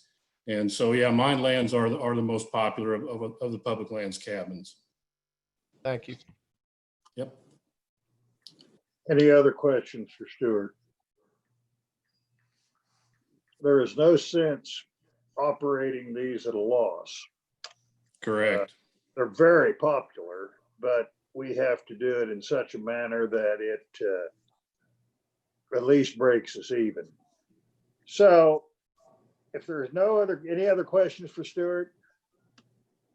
Okay, my question is for Jason. If we wanted to take a 5-minute break so everybody could go to the bathroom, stretch, get a drink of water or something, could we just take a 5-minute break and come right back without having to sign back in? Yes. Yeah. I'll just mute everybody. And then when you're ready to go, I'll mute everybody back and we'll be good to go. I'll keep my eye on the clock, and we'll be back here in 5 minutes. Okay. All right. Thank you. Are you done?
You ready?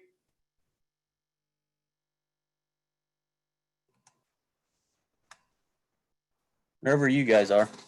Okay, let's go back on. Back yet.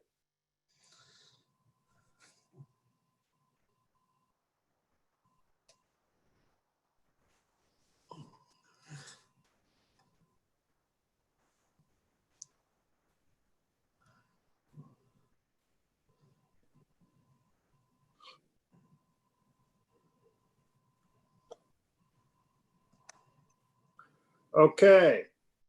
Well, welcome back. At this point, we're going to go into our workshop session, and we're going to talk about fur dealer's license. Man. All right, Matt Peak, Emporia office. Thank you, Mr. Chairman and members of the commission. Can you hear me okay? Yes. Okay, I'll be talking about KR 115.61. This regulation provides oversight of the fur dealers in Kansas. It currently requires the dealers to maintain record books provided by the department, and the books must be completed as they're purchasing fur or making transactions, including when they're getting rid of fur. And the regulation further states that the paper books that we provide have to be available for inspection on demand by our law enforcement officer. We have a request to allow electronic records to be kept, and so we're proposing to modify this regulation to allow for electronic records that maintain the same types of, they maintain the same types of records as are in our paper books, and so long as they also are able to have a print off that if law enforcement wants to inspect what's in their possession at the time, that they're able to do that. And so with that, I'll turn this back over to you, Mr. Chairman. Gerald here. Is there any questions or concerns about this regulation? How many fur dealers do we have, Matt? Around 30. And several of those are taxidermists that buy a handful of pelts for taxidermy, but they're not really buying pelts in bulk. For resale? Yes. Any questions for Matt on this? Okay, Matt, go on to your next one. Okay. The next one is 115.51, and this is fur bear and coyote legal equipment. And of course, we'll be talking about the use of light and night vision and thermal imaging equipment as it pertains to this regulation. So as you all know, the use of lights, night vision, and thermal imaging is not currently allowed in the state for recreational predator hunting. It is allowed under damage situations. We had some discussion about this at the last meeting. Both landowners and nuisance animal damage control permit holders can use this equipment in situations that meet the description of damage. And we don't know how many landowners use this technique. They're not required to report it or anything like that, but we would estimate that 30 to 35% of our nuisance animal damage control permit holders got the permit so that they could use this type of equipment during damage control activities. And that would be 80 to 90 individuals probably. So it is worth noting that the activity does occur in the state. The department hasn't supported broader legalization of the activity in the past for recreational use, you would say, primarily due to concerns about its potential impact on law enforcement's ability to respond to and catch poachers. And that would include that the activity could be directly responsible for poaching, that it could be used as an excuse for poachers contacted in the field that would make law enforcement's job more difficult. And then also that law enforcement call outs would be negatively impacted, both in the form that residents of the state might call law enforcement out in the middle of the night for what turns out to be legal nighttime hunters, as well as if an individual saw a light out there shining, they might not make the call, assuming it's a legal hunter, when in fact it was an illegal hunter. So there has been concern about those issues, and those have been the primary reason the department hasn't supported expansion of this opportunity in the past. In the past couple of years, growing public interest in this activity has caused commissioners and department staff to give it further consideration. More recently, legislative interest in this activity has been reported. A lot of other states currently allow this type of equipment with apparently no more legal or safety issues than other types of hunting, but most other states also have certain restrictions that might not be enacted if this equipment was broadly allowed legislatively rather than through the regulatory process. And so recognizing that, as well as the demand for this activity is high, so we constantly hearing from hunters who would like to use it. The commission asked the department at a previous meeting to develop recommendations for them to consider. So basically, if the commission were to legalize this activity, what limitations would the department like to see on the regulation? And so that's where we're at now. And I provided the list of the restrictions we would propose in the briefing book. I'll read through them real quick, and then I'll come back and give an explanation for each one. The first one is that if it's going to be allowed, we would propose that all the equipment in question, artificial lights, night vision, and thermal imaging, that the three things be considered together. They would only be allowed for coyotes and not for all fur bearers. The season dates for using the equipment would be January 1 through March 31. The use of the equipment would not be allowed from a vehicle, and the use of the equipment would be prohibited on KWPT owned and managed lands, and this would include walk-in hunting areas. And then a permit would be required initially to learn more about frequency of use. And so, like I said, I'll go back and give you a little bit further explanation on each one of those. At a previous meeting, we talked about whether all three light types should be allowed. And we came to the conclusion there's a broad price range between, a handheld flashlight and say some of the certain night vision and thermal imaging equipment. We came to the conclusion that we didn't want to discriminate against people economically, and that this would be a package deal. So if you would allow one, they should all be allowed. And so that's why we would recommend them all to be considered together. As for the only coyote and not all fur bearers, the primary demand for this activity has been associated with coyote. And it's worth noting that if we allowed this for all fur bearers, it would create a substantial change in harvest susceptibility of some fur bearers that requires more consideration, and specifically raccoon and beaver. And not that either one of these species are lacking out there right now, but this requires a little more thought. If you were able to float down a river or walk along a creek and just shine a light up into a tree, or walk around the edge of a cornfield at night, you could easily go out there and kill, all the raccoons that were in the area. Or you could do the same thing potentially by floating down a stream, shooting all the beaver that happen to be setting on the, on the sandbars, chewing on a stick. And so it greatly changes the harvestability of those species. The season date issue is an important compromise for the law enforcement, because this January 1 opener is after their busiest time of the year. So in anticipation that this would result in extra work from them, it respects their busy schedule when most people are out there hunting during the prime early fall seasons. This is also after rut and the antlered deer season, and this is in hopes of reducing constituent concerns about poaching and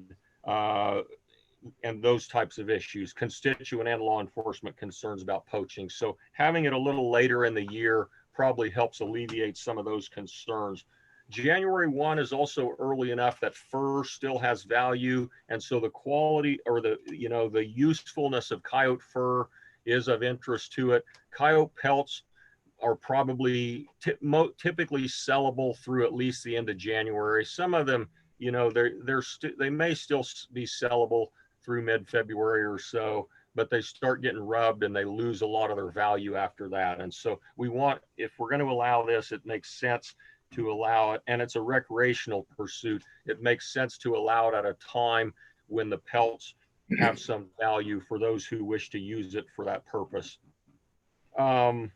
This is also during the main calving season. A lot of guys calve in the you know, after January, in the late winter, early spring. And so for those who do want this for damage purposes, although they could already do it for damage, this allows them to use just your average legal hunter. The person doesn't have to be a licensed nuisance animal damage control permit holder or anything like that. So it does provide a little more opportunity to address some damage complaints.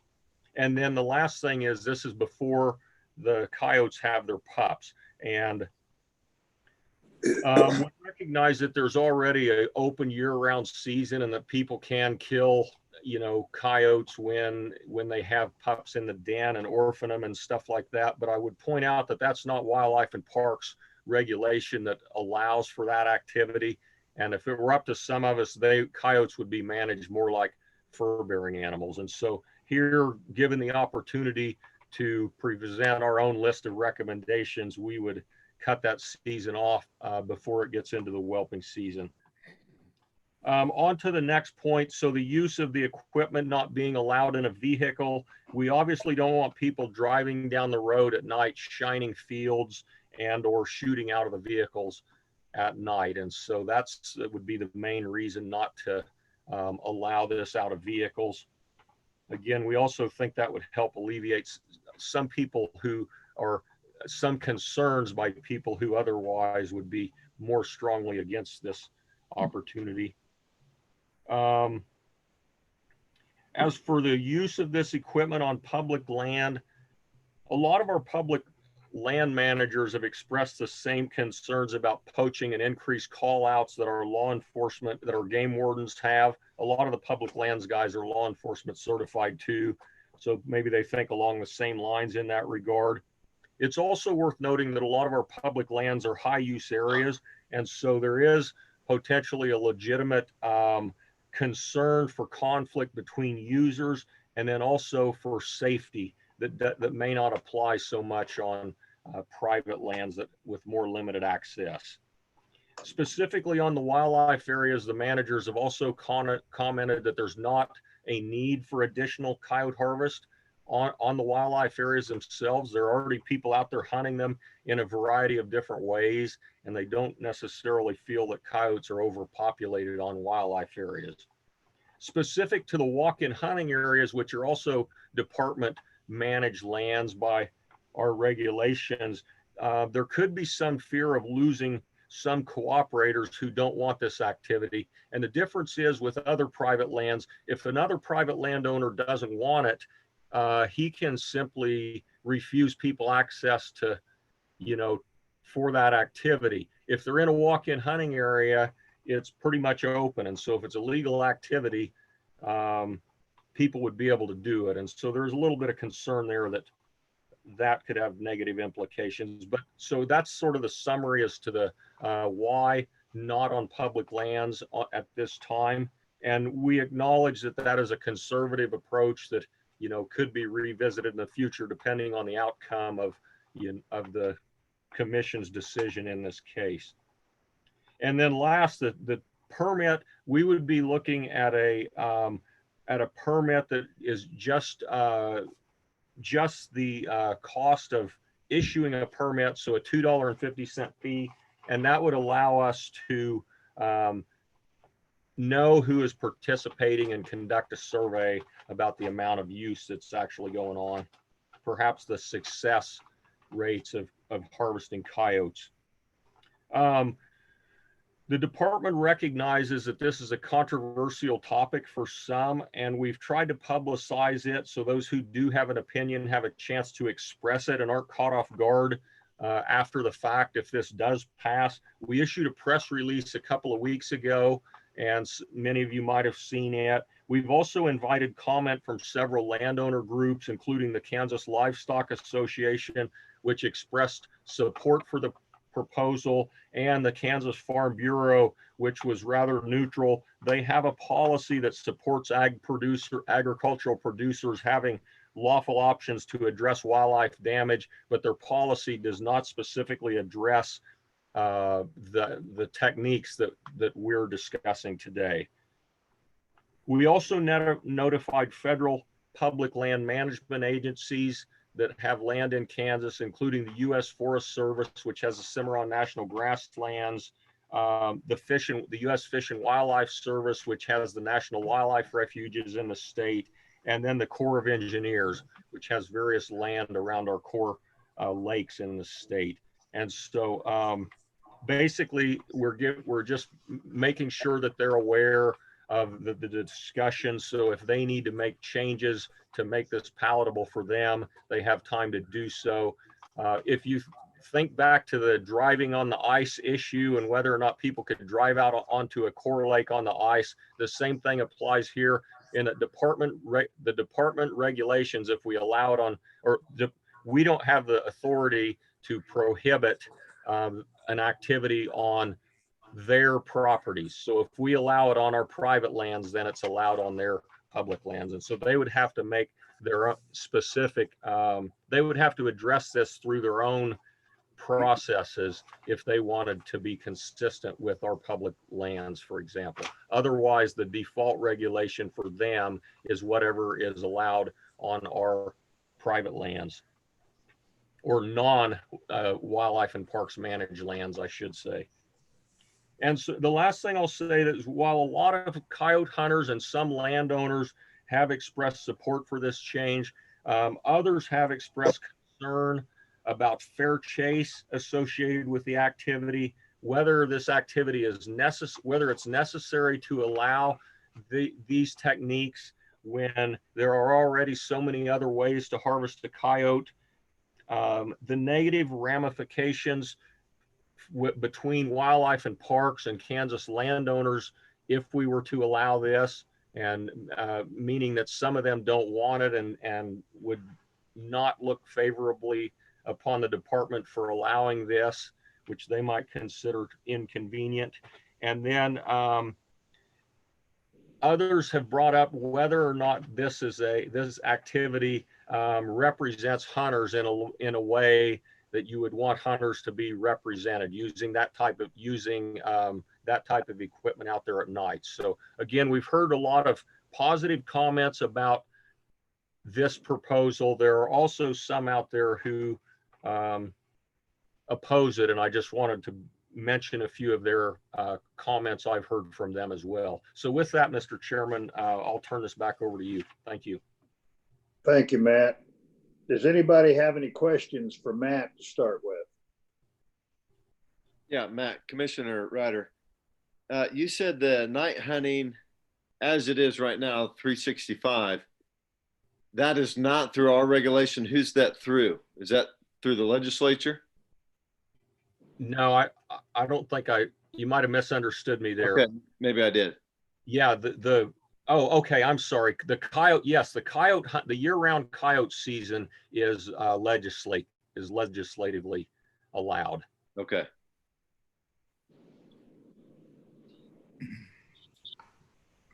Other questions for Matt? Matt, Commissioner Gaffeller, the ability for landowners and certain permit holders to use this equipment for damage control situation, what's the standard for that? The standard, when is that available? Just is it available to a landowner anytime he deems he has a problem?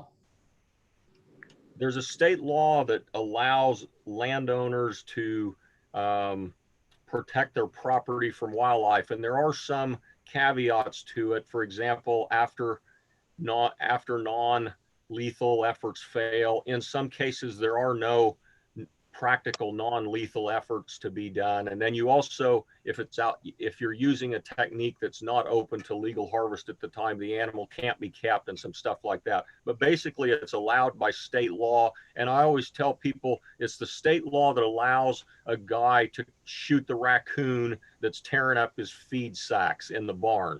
It's that same statute that gives them some fairly broad authority, and it doesn't specify how the how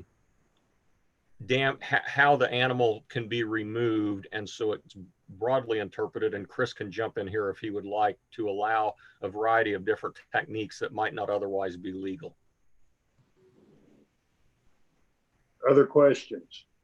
Let me take that a little bit further because I'm still not real clear on it. But if I have a coyote situation where I was losing a large number of calves to coyotes, which I've said in the past, I don't have the problem here, and you've said on public lands you don't seem to have a control requirement. But if I were to have a problem, how difficult would it be for me to get a permit to use this equipment to control that problem? You don't need a permit. You could just go out and do it. If you have damage that meets the statutory definition of damage, then you can just go do it. Okay, so if I have a large number of calf losses verified, not a large number. If you had one or. Okay, so it's fairly easy for a landowner to do that now, or a rancher who has. Well, yeah. If they have damage, then. Right. If losses. Okay. So, there's certain parts of the state where people say there's more problem with calf losses than there are in other parts of the state. And my personal experience is a lot different than others might have. But they do have an option. They do have the ability to control coyote population if they have a problem. So, a second question I would have, or need clarification for, I guess, in your bullet points, you mentioned it's the rationale for limiting it just to coyotes and not other fur bearers is what I thought I heard you say is if you expanded it to other fur bearers, it would be become a hunt. I mean, not a hunt, but a shoot. It would be too easy to cruise down the river and shoot beaver on the bank and raccoons at night. Wouldn't the same rationale apply to a coyote? I mean, you're changing a hunt to a shoot. Yeah, I mean, that's debatable, I guess. I might make a response to that. This is Gerald. I've talked to a lot of people who have done this, and it does not, once you do it, it just doesn't create a poor, hapless, vulnerable coyote out there to be shot at will. It is still not necessarily so easy, nor do I think you're going to be able to eliminate all the raccoons up and down a creek. But I don't think it's quite that easy. And regarding a lot of ranchers are not going to want to spend the money to necessarily deal with a problem. They may want somebody who has experience at this because it would enhance the harvest of problem predators. They might want somebody else to do it. But that's sort of my response for it. And I just don't think it's that easy that all of a sudden with night vision, the coyotes who can see at night anyway are going to suddenly all get shot. Are there any other questions? Warren, do you have other questions? No. Is there any other question from the commissioners before I say anything? Commissioner Lauber, if I may, we have 4 members of the public who have questions, so I just want to make sure that we allot some time for them to speak. Yeah, and I noticed that before we do that, let me point out a couple of things. The state of Missouri has passed this here this spring. And it has not been lost on certain legislators who I received an email, and one of the legislators who has extreme interest in this happened to send it to a constituent of mine who sent it on to me. So I think Matt is correct that if we want to control our own destiny, this is what we're going to have to do, because it's going to be in effect in the state of Kansas one way or the other. It's just whether it's going to be in effect the way we would prefer it or the way that it may get done. Personally, I would probably liberalize the recommendations, but I understand the spirit of compromise. And I think law enforcement has a valid point, and that having it limited in the way that staff has presented it makes a lot of sense. Now, the problem with the comment about the hunters, would it affect the image? I don't think that's a meaningful thought. I mean, it came through, that was one of the presentations at Farm Bureau, who basically provided no directive, but pointed out all the things that we've been considering internally.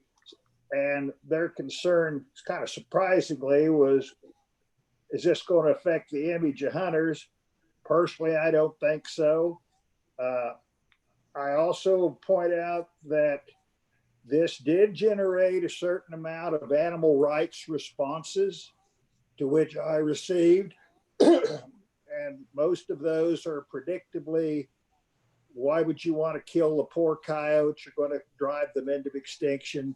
And the general anti-hunting, anti-consumption that these groups provide.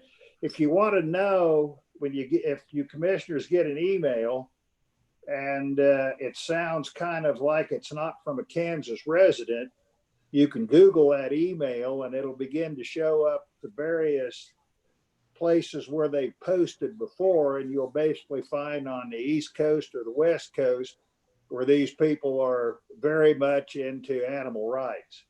As far as legitimate stakeholders who have contacted me in the state of Kansas, I've only had one negative response, and it was with a fellow who wanted to also have more restrictions on crossbows, inline muzzle loaders, and 3 or 4 other things.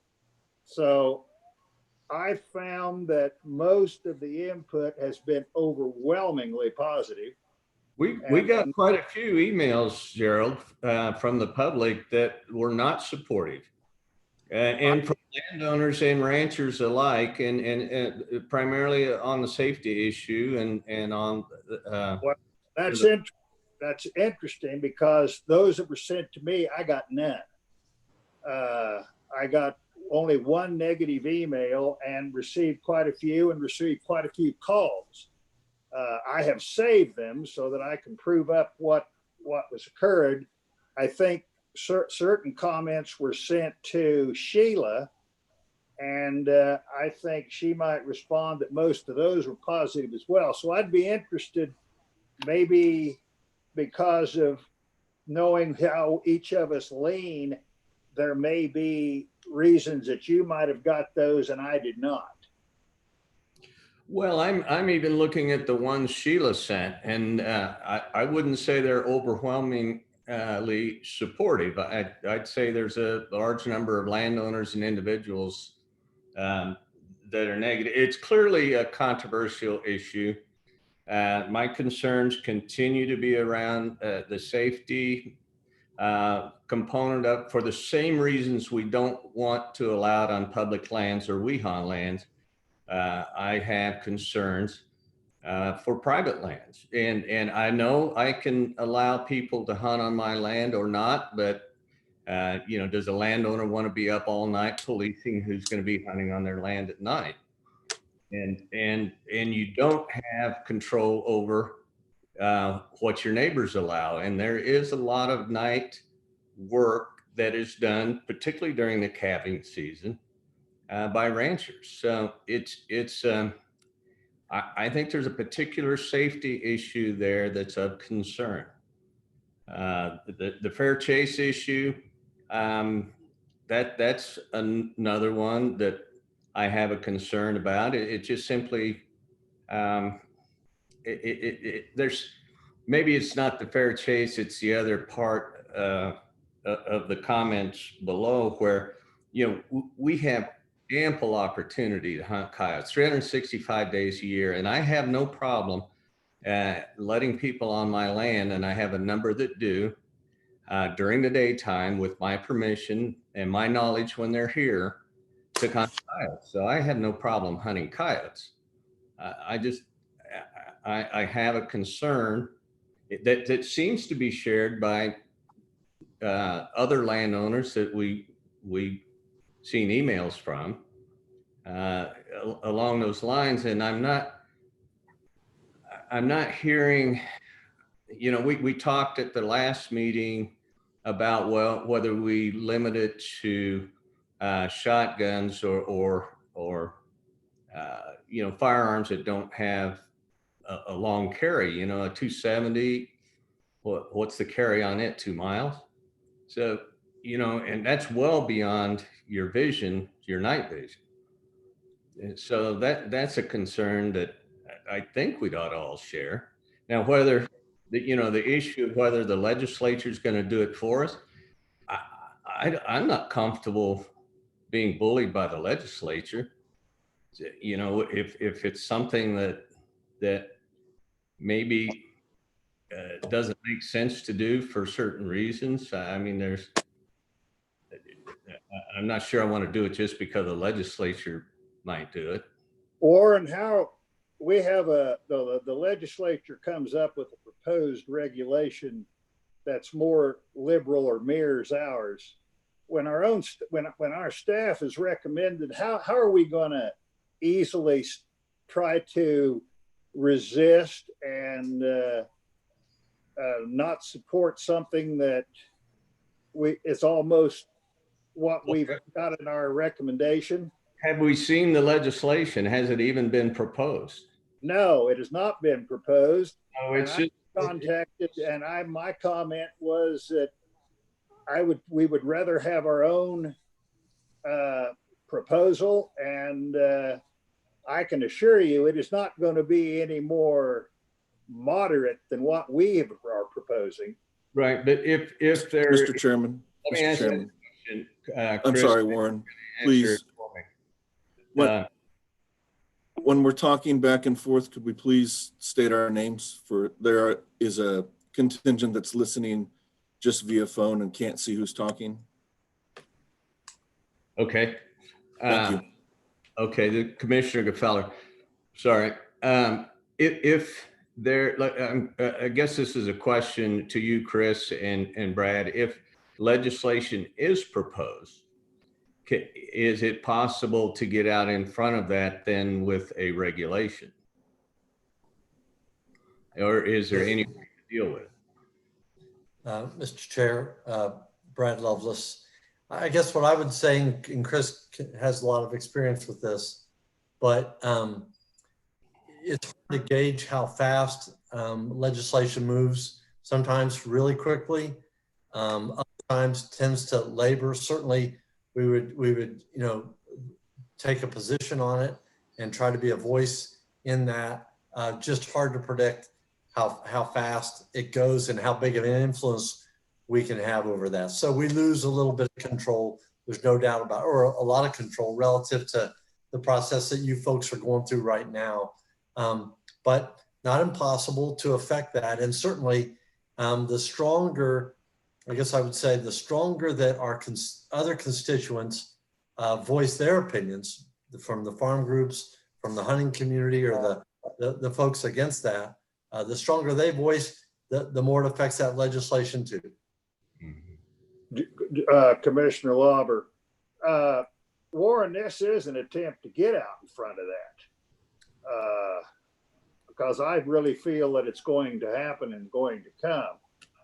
Additionally, I would like to see see how the thinking of the various farm groups that have been opposing this, because I haven't seen any of it.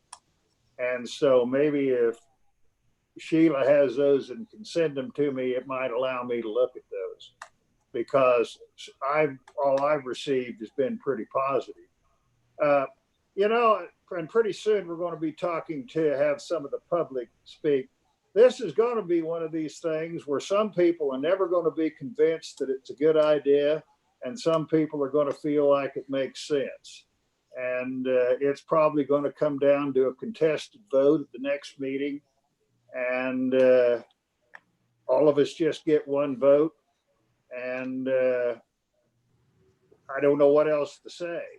More studies, more talks isn't going to make any difference if you're really against it. So are there any other commissioner comments before we get to the public? Lauren? I do. One, I don't think we ought to completely disregard some of the opposition that we received from, some of the letters are clearly from folks that take an anti-hunting perspective. But as I looked at those, I learned something that I very much appreciated. If you remove some of the emotion in the letter and you remove some of the bad science, there was a call to keep the sportsmanship in hunting. And I value that. And we talk about the human dimension in conservation. Recognizing the human dimension isn't just giving hunters what hunters want, but it's keeping hunting a viable sport within our society. And I appreciated the gentleman from Farm Bureau who said, you know, this might paint a picture that isn't exactly a positive thing for hunters in Kansas. He was very eloquent in the way he did that. And I think he's right. What he said use of night vision imagery in conjunction with high power rifles and silencers might paint an image of the hunters that is not in the best long-term interest of hunting in our great state. So I don't think it's appropriate to disregard those comments, because there is a call to keep sportsmanship in hunting. So I think that that's false. I agree with Mr. Gefeller that we don't know what the legislature will do. We know there's pressure there. It's clearly, you're well aware of that. But we don't know, and that's not our call. Our call is not to be politicians. Our call is to do what's right for the resources and the residents of Kansas. And quite frankly, I haven't counted them, but my estimation is I'm somewhere between a 45-55 and a 40-60 breakdown between support for and opposition to. It's much closer to a 50-50 break than overwhelmingly supportive. So I don't think that, this is my personal opinion, but I don't think that just assuming something's going to happen, so therefore we need to do it. There's no sense to have the commission if that's the way that we're going to do things, is just assume that, oh, it's going to happen, so we need to pass it. I understand that we'd rather have some control, but I have great confidence in the leadership we have, that should something appear in the leadership, that we can have some impact on that. Mr. Chairman? Yes. Representative Hazlett. First of all, I want to thank Matt and the group that worked on that. You know, there has to be a compromise, and I believe that that is a compromise. They've done some serious work on putting something together there that I believe is going to satisfy the ones of us that know that there's not going to be just a radical bunch of people out there shooting.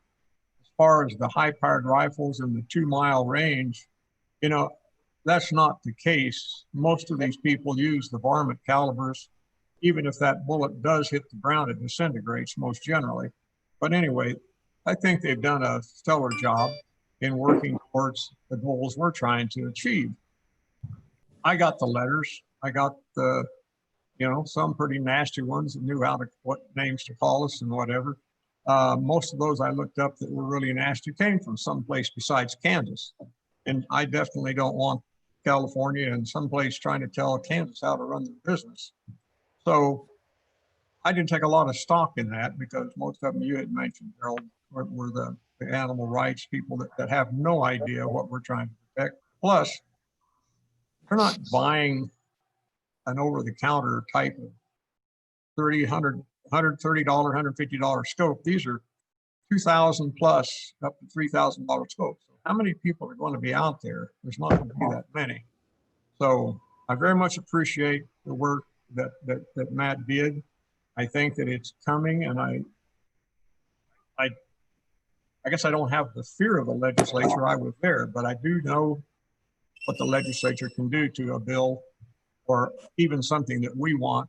And it doesn't just stop with the debate, because you're going to have amendments to the bill that everybody in there is going to have an opinion.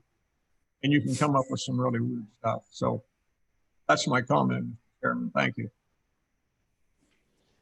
Can I share one other piece of homework that I did? This is Commissioner Sill. I recognize that the regulations that we pass don't just affect sportsmen and women and our own law enforcement. So I called about 40% of the county sheriffs in my South Central region and said, this is what's on the discussion. What do you think? 75% were adamantly opposed to it. When I called, I kind of tried to divide them out. 50% were less populous counties, 4 were a little bit higher density. The gentlemen, the sheriffs in the less dense counties, were opposed to it from a manpower perspective. They said it will make our job harder to identify and catch and make a case against the poachers. They didn't say it would increase poaching, but it will definitely make their case making more difficult. The other thing they were concerned about was manpower, that they're already stretched thin and more call outs or anticipated call outs is a challenge. The sheriffs in the more densely populated counties that opposed it from a safety perspective. And one of the gentlemen in particular had extensive military background, utilizing the type of equipment, shared his concerns about even at the high quality, how it affects depth perception and the inability to see what's beyond the target. One gentleman in particular says, I'm a city guy, I don't have much of an opinion. But 75% of the sheriffs in this region that I had conversations with were strongly opposed, and it does affect them. Okay. One other comment I'll make, and apparently the emails come to us based on how they think we'll receive them, because I'm serious. All the emails and phone calls I got but one were in complete support. So that surprises me that half of the public out there doesn't like it. So at this point, is there any more comments from the commission? I mean, we've expressed our opinions, those of us who have talked. Is there any other commissioners that have a thought they'd like to share today before we go to the public? Commissioner Spohr, my question's for Matt. Could you address again the coyote populations? I seem to remember you saying in one of the previous meetings that coyote populations were on the rise, and I'm certainly seeing it on my farm. It seems like the more habitat I put in, the more predators, particularly coyotes, I have. Could you address that, Matt, on do you think coyote populations are on the rise? Is that the way I heard that?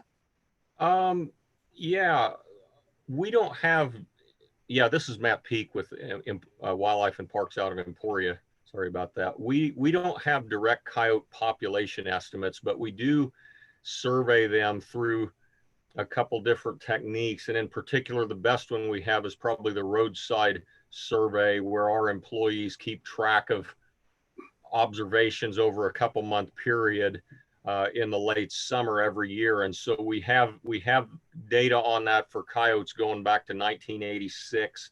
And the index, of course, vehicle traffic has also changed, but the index shows a strong increasing trend over that time period. And so that would be the strongest indication we have that they have increased a lot over time. Thank you. You're welcome. Any other questions from the commission? All right, we have some public comment that I don't want to ignore. So how do we go about having the public identify themselves and speak?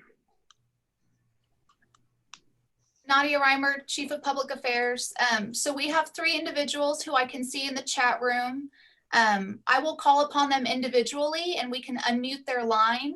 So just a friendly reminder, if you're with the public, please state your first and last name and where you're located. And then at that point, we can open it up to anyone who has not already raised their hand in the participant list. It would be best if they could comment in the chat section and send me a note letting me know that they'd like to speak. That would kind of keep things organized, but I'll start with the individuals who have had their hands up. So let's start with Walker. I'm going to go ahead and unmute your line. Chairman Lauber, can you hear me? Yes. All right, Chairman Lauber and the rest of the commissioners, I appreciate you guys working tirelessly to keep our resources safe here in Kansas. I was just getting on today to talk about my support for this being allowed to harvest coyotes at night. I have used thermal imaging before. It's not just going to be as easy as going out there and wiping out a herd of coyotes. A lot of weather conditions play into how you're able to use thermal, as well as I believe Matt was talking about not being able to hunt from a vehicle. While I support that, I just had a question that I wanted to pose. When I go to places like Oklahoma or Texas and hunt hogs, completely different critter, I understand, but we are able to put high racks in the back of our side-by-sides or pickups and use those. If this does pass, is that something that the commission would look into? And I provided those pictures to Jason, if he could distribute those to you. I do have a high rack for my Ranger right now. Other than me just being able to sit up about 10 more feet, I don't get any more advantage. And so I just wanted to comment my support for this and ask that general question. And my response, Walker, which is not only from me, but I think when you start talking about hunting from a vehicle, I think you open up a new can of worms. And while it may be considered, I'm not sure that it's anything that's going to come out right now. I agree. And I understand this is a highly controversial topic. And I appreciate all the time you guys are putting into this. And if it's something that evolves over the next 5-8 seasons until we kind of get it ironed out, I completely understand. All right. Any other questions for Walker? Walker, do you have anything more to add? No, sir. Thank you for your time. All right. Thank you, Walker. Walker, this is Jason, CIO. I'll forward those on and get all those images out to the committee and the people in the meeting. Thank you very much, Jason. Yep. Mr. Chairman, Yes. if Walker could state his last name, please, for the record, and his location. I apologize. Last name Trimble, Trimble, and I'm in Vassar, Vassar, Kansas. Thank you. All right, Nadia Reimer, Chief of Public Affairs. Next, I have Zach C. I'm going to go ahead and unmute your line if you'd like to speak.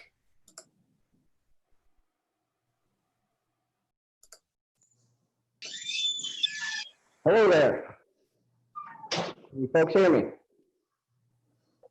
Hello, Yes. hello. Yes. Go ahead, Zach. Would you state your full name, please? My name is Zach Castle. I'm from Abbeville, Kansas. And I am speaking on behalf of a hunting community of coyote and fur-bearing folks in central Kansas. And we feel like the commission has misinterpreted its KAR 115.5-1, and that they are, the commission is trying not to open a season, but trying to close one. Now, our conclusions come from KR 115.5-1 and our understanding of the authorizing statute, the Rules and Regulations Filing Act. I'll read the 115.5-1. Hunting equipment permitted during fur-bearing hunting season and during coyote hunting season shall consist of the following. Subarticle 4. Optical scopes or sights that project no visible light toward the target and do not electronically amplify visible or IR light. There are two things in subarticle 4 that tells us that this activity is currently legal. First is the word and. In the eyes of the law, the word and is conjunctive, and that when it is used, it is conjoining both the visible light towards the target and the electronically amplify visible or IR light. And so that both of those qualifiers must be present in order for this activity to be illegal. Furthermore, the department uses terminology that's specifically geared towards certain technologies. The word amplify is defined by increase the intensity of, and that is a terminology specifically designated for technologies that have a light intensifier tube. During the recently updated 115.4-4, it was updated in April of 19, the Commission added the words or detect infrared light or thermal energy to the big game hunting regulation. And so that demonstrates legislative intent and the ability to appropriately use or as a disjunctive as opposed to using and as a conjunctive. And it also illustrates the ability for the Commission to understand how certain words like detect are geared towards thermal imaging, and amplify is geared towards technologies that include night vision or near infrared. A couple of other things I'd like to say is that in terms of thermal technologies, the likelihood of poaching is very low. In any thermal scope, you cannot see deer antlers. And so it is clearly not an issue for deer poaching as it is in regards to the thermal technologies. And lastly, I think that what the Commission is missing is that our community feels like the statute for coyote hunting has underlying Second Amendment implications. Coyote hunting is very important to the Second Amendment from a gun control standpoint. The most advanced rifles, semi-automatic rifles with nice scopes and suppressors and heavily accessorized guns are really protected by our right to hunt coyotes. So that if we start regulating coyote hunting throughout the year and start keeping people from having a good reason to have these guns, then it could then likely start to have implications on why we would be allowed to have these guns at all. So I feel like the economic impact statement that the Commission has made is inaccurate in light that the fact that our view is that this activity is currently permissible in Kansas, and that if we start to restrict it to 3 months out of the year, then we would have a lot of missed economic opportunity. Okay. Are you about done? Yeah, I'm getting close. We feel like it would have a positive impact on the ability for people to generate income for Fur bearers, the coyote price has nearly doubled this last year alone, so we feel like it's an underutilized resource. And it would also create income from the ability for people to get hunters to practice other activities while they were here turkey hunting in the spring, for instance. Also, I've heard a lot of support from farmers and ranchers for having this activity certainly be allowed during fall calving. Yeah, that's about it. All right, Zach, I think what you're talking, and it's been brought up to us or to me before, that by the strict interpretation of the language, we're trying to restrict hunting with lights, that doesn't technically match the physics description of thermal imaging. And it's been pointed out to me that because of the way the language is, it's already permissible. Our position is that it is not already permissible, and it hasn't been adjudicated, but I think Chris Tymeson would point out that we believe that it is currently a non-permitted activity now, but you're saying it already is. Well, that hasn't been finalized and determined. I appreciate what you're saying, but I don't think it's a foregone conclusion that we're willing to accept that the language allows some of the items to be used that we're talking about today. I understand. You want to weigh in on that? Yeah, my understanding of KSA 77-420 is that the organization style of orthography and grammar is there's a system in place to ensure that the regulations say what they mean and they mean what they say. And so that people who go on the Secretary of State website should be able to read the description of the regulations as they are. And with the grammar and the orthography that you have in that statement, it's very clear that if it doesn't project light, it's legal. Okay, and that's your opinion. Chris, do you want to add anything? I'd be happy to discuss this with Mr. Castle. If you'd like to provide our information, then I can take a look and we can have a discussion. It's a little difficult to hear, but also just a back and forth legal argument would probably be better suited in person. Okay. All right, let's move on to the next. We had another, Nadia, we have another person wanting to speak. Yes, Nadia Reimer, Chief of Public Affairs. We have two more individuals who've indicated they'd like to speak. So next on the list, I have Joseph, and then we'll follow up with Malcolm. But let's go ahead and start with Joseph. And just a reminder, please state your first and last name and where you're located. I'm going to go ahead and mute your line right now. Go ahead, Joseph. Hi, Jason Tripe, Tecumseh, Kansas.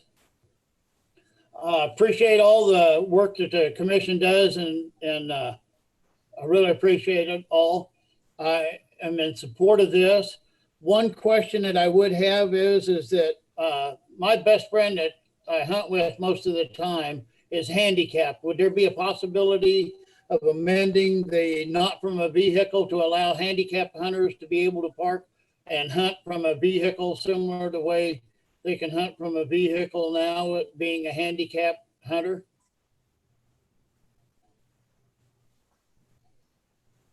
Chairman Lauber, I don't know. I would hate to, it's not always, unfortunately, it's not always so difficult to get a handicapped sticker or a handicap permit. And I don't know, I'd have to rely on staff to make that determination and legally, I just don't know. Yeah, but that was just a suggestion that it be investigated and see if there could be a provision made for handicapped hunters to be able to hunt, from a non-moving vehicle off the roadway, like it is currently. Like he can hunt deer sitting in my field in his truck. Mr. Chair, this is Brad Lovelace. We're glad to look at that and then respond back to you all. Okay. Marvelous. Thank you. All right, Nadia, do you have somebody else?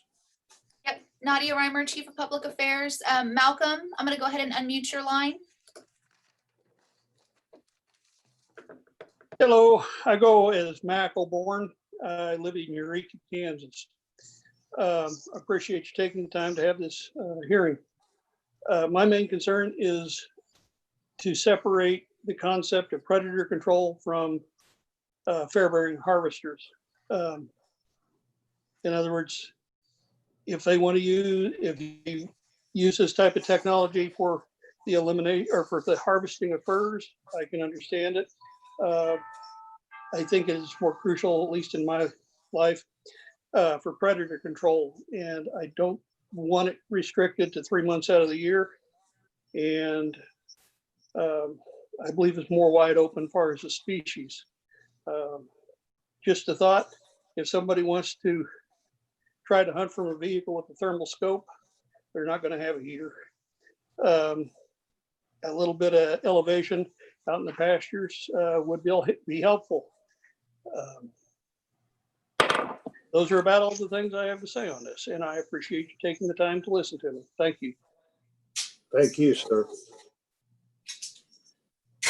Gerald here. Is there any more, Nadia, is there any more comments? Yes, Nadia Reimer, Chief of Public Affairs. Jason, you can go ahead and speak next. I'll unmute your line. And that should be the last comment as of right now. Hi, Jason Stevens, Norton, Kansas. A couple things. I've been thermal hunting around the United States for about 5 years now. The thought on a high rack. High racks take a lot of risk out of hunting because, as the lady stated, your depth perception is gone when you're looking through thermal and night vision. Being up in a high rack allows you to look down, and when you talk about detection of the animal, things like that, it is extremely helpful. The next question I have in regards to the commissioner that stated 270s and stuff, I paid $6,000 for my thermal scope. And so we do not put them on high caliber rifles. We put them on 223s and 250s. And I would like to see the season go year round. And some of the commissioners, I would challenge you guys to find somebody that has like a handheld thermal scanner and actually utilize it, because I feel like from my experience, you're getting a lot of misinformation on how this works. And I think for poaching, you cannot see deer antlers through a thermal scope.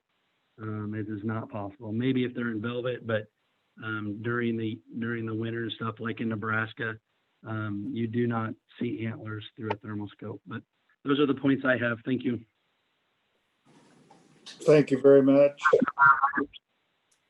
Okay, Gerald, you got another?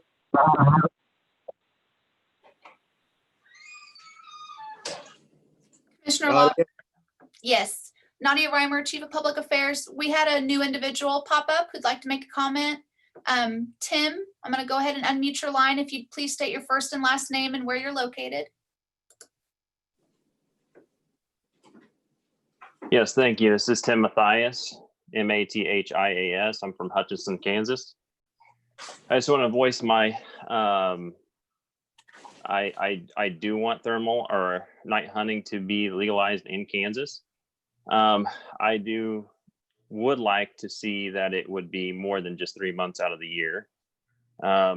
Preferably most of the year. If not, the only thing I could see maybe is during deer season or rifle season for deer. So I just want to let you know that I have been doing some calling around, and I've called to some of our neighboring states that do allow night hunting. And first I started calling Colorado, and was talking to some of the game wardens there. One in particular his name was Mike Brown. And currently what they allow there is night hunting. For landowners, it's all year round, with the exclusion during big game seasons. For hunting on public ground, you have to receive a permit. And so you would have to call your, let's see, a local game warden and receive a permit. And it's relatively easy to retreat or receive. They say they most likely will issue a permit as long as it's not close to a big game season. And that is for spotlighting only. They currently do not allow devices such as thermal imaging or night vision. But when I asked him specifically, did they see an increase of poaching, his response is in his region, he says maybe one a year, if that.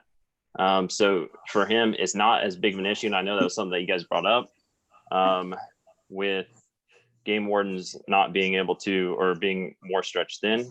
I don't feel like that is going to be the issue.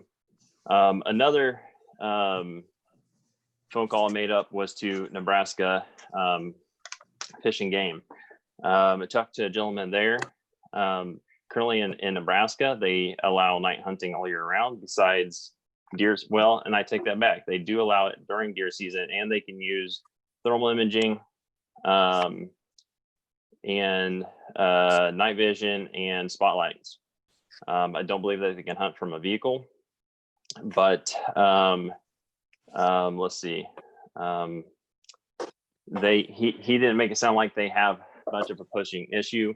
I think that would probably dramatically decrease if they didn't allow it during deer season. The only way they allow it during these deer season is, it's kind of weird. You have to have a deer license. If you have a deer license, you can night hunt with thermal imaging during deer season. Now, if you take your deer, you shoot it and you tag it, and you no longer have a deer tag, you can no longer night hunt. So it's kind of a weird rule down there. But I think it's important that we look at our neighboring states, we see what's going on, and we get some feedback from them. They overwhelmingly support it. At least the people I talked to, they did not feel that it was an issue with increasing their poaching. And I know one of the comments it made, I think it was I'm not sure if it was Lauren that made this comment, but the use of caliber in Nebraska, they can use, I think, pretty much any caliber for night hunting, and no one that I called in Nebraska had any concern with or issues with I think it was, I forget how you guys put it, but no issues with people not hitting their target or hitting something beyond the target that's not intended to be hit. Nothing of that was stated. So I don't believe that would be a concern. And that is all I got. All right, thank you. Yeah. Okay, Nadia, is there any more? Nadia Reimer, Chief of Public Affairs. It looks like we're good. All right. So now that we have listened to anything, we've listened from the public, do the commissioners have any other comments they'd like to make about this?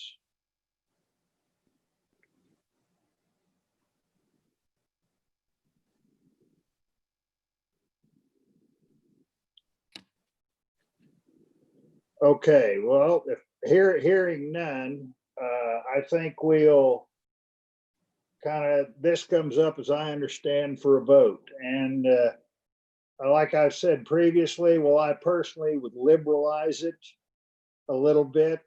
I think what we have done makes sense. And it's a kind of a good compromise to wade into this issue. So, Brad, do you have any comments on it, or Matt? I guess, thank you, Mr. Chair, Brad Lovelace. What I would say is, I know the last a gentleman who spoke was referencing conversations he had with Nebraska in particular. One of the things that we do very routinely, the first thing we ask, and we did this months ago when we started these discussions, was say, what do our counterparts, what's their experience? What have they tried, and what's the feedback they've gotten? So we have got a considerable amount of input from our peers in our neighboring states and beyond, because our folks collaborate closely with them on a variety of issues. So we feel like we have a good rapport. What I'll do is I'll talk with our staff, and next time. We've reflected some of that over the last few meetings in terms of inputs from other states, but I'll talk with our staff and we'll try to characterize that maybe more thoroughly for your benefit next meeting, so you can understand. Because one thing I would point out is that depending on who you talk in the organization, you might get a different impression from Nebraska or Oklahoma, Missouri, all around. And I know sometimes the people who are my counterparts there have a very different feeling because they're trying to integrate not only the science, but also the politics of it. So as you go throughout an organization, you can get different feedback, but we will do our best to characterize that for especially our neighboring states, for your benefit for the next meeting. Matt, do you have anything more to add? No, I'll just say, thank you to the commission and those who commented is all I've got. Okay, Gerald? any more? Yes. Yeah, Nadia Reimer, Chief of Public Affairs. Tim does have a follow-up if he could just have a moment again. Yes. Okay. Tim, I've unmuted your line. All right, thank you very much. Yes, Brad, I appreciate that, your feedback on that. I just also forgot to mention the farmers that I know are overwhelmingly in support of this. And I was raised up on a farm, and I was taught the ethics of hunting, and I obviously have made my opinion that I'm very much in support of it. But one thing I forgot to also mention is that when I was talking to some of these game wardens, for instance, in Colorado, their night hunting consists of more than just coyotes. It consisted of beaver, swift fox, raccoon, bobcat, striped skunk, red and gray fox. Nebraska, I know there was a much bigger list, or a big list there too. That's one thing I would like for you guys to consider, is also including more animals in there. Whatever that might be for fur bearers or whatnot, but that would be something I'd appreciate you to consider and look into. That's all I got. Okay. Any other comments from the commission before we move? I just want to say I appreciate all the comments, those of which that are not the same as my viewpoint. They're good viewpoints. They make me think, and I appreciate everybody speaking their heart and what they think is in the best interest of the state, because I know that's what we all want. I'm ready to move on. Gerald? Yes. Yeah, this is Jason Dixon, CIO. Looks like Joseph had another follow-up. Okay. I'll unmute you, Joseph. Already, hello? Yes. Joe Crape here. My friend Joe Hendricks is here with me, and he'd like to speak. Yeah, I think Tim's right on the thermal hunting. It should consist more of it should be even through the fur harvesting season. You're only talking 3 months there too, from what is it, November 15th, February 15th, and coyote hunting. I mean, come on, guys. I mean, that would be fun. I mean, I'm 65 years old. I was born and raised here in Kansas. Seen a lot of things, and this would just be our neighboring states are doing it. It would be a wonderful thing. I mean, even like me, I'm the one that hunts with Joe that can't walk too good or anything else. And, I I would think a handicap hunter should have maybe a little more in there, just like we can during deer season. But I understand too that, you know, some of these guys, I mean, some people can get a handicap permit when there's absolutely nothing wrong with them. So, you know, it's something to think about. I mean, a lot of this hunting's not as easy as everybody thinks, and most of these people are right. A lot of this stuff goes on small caliber guns, and if you can't learn your equipment, you shouldn't be out there to begin with. And you know, every hunter in the world I know that, you know, if you can't see, if you don't know what your background is or whatever, you don't take the shot. I mean, it's just that simple. But you know, some of these guys might want to go up and down the river with their boat if that's their thing. I mean, hell, let's do this while we're young. I mean, that's basically all I've got to say. Just have a heart, guys, and Okay. right thing for some of us. Thanks. I appreciate your time. All right. I do have one request for Matt for the next meeting. There's a lot of reference to what our neighboring states do.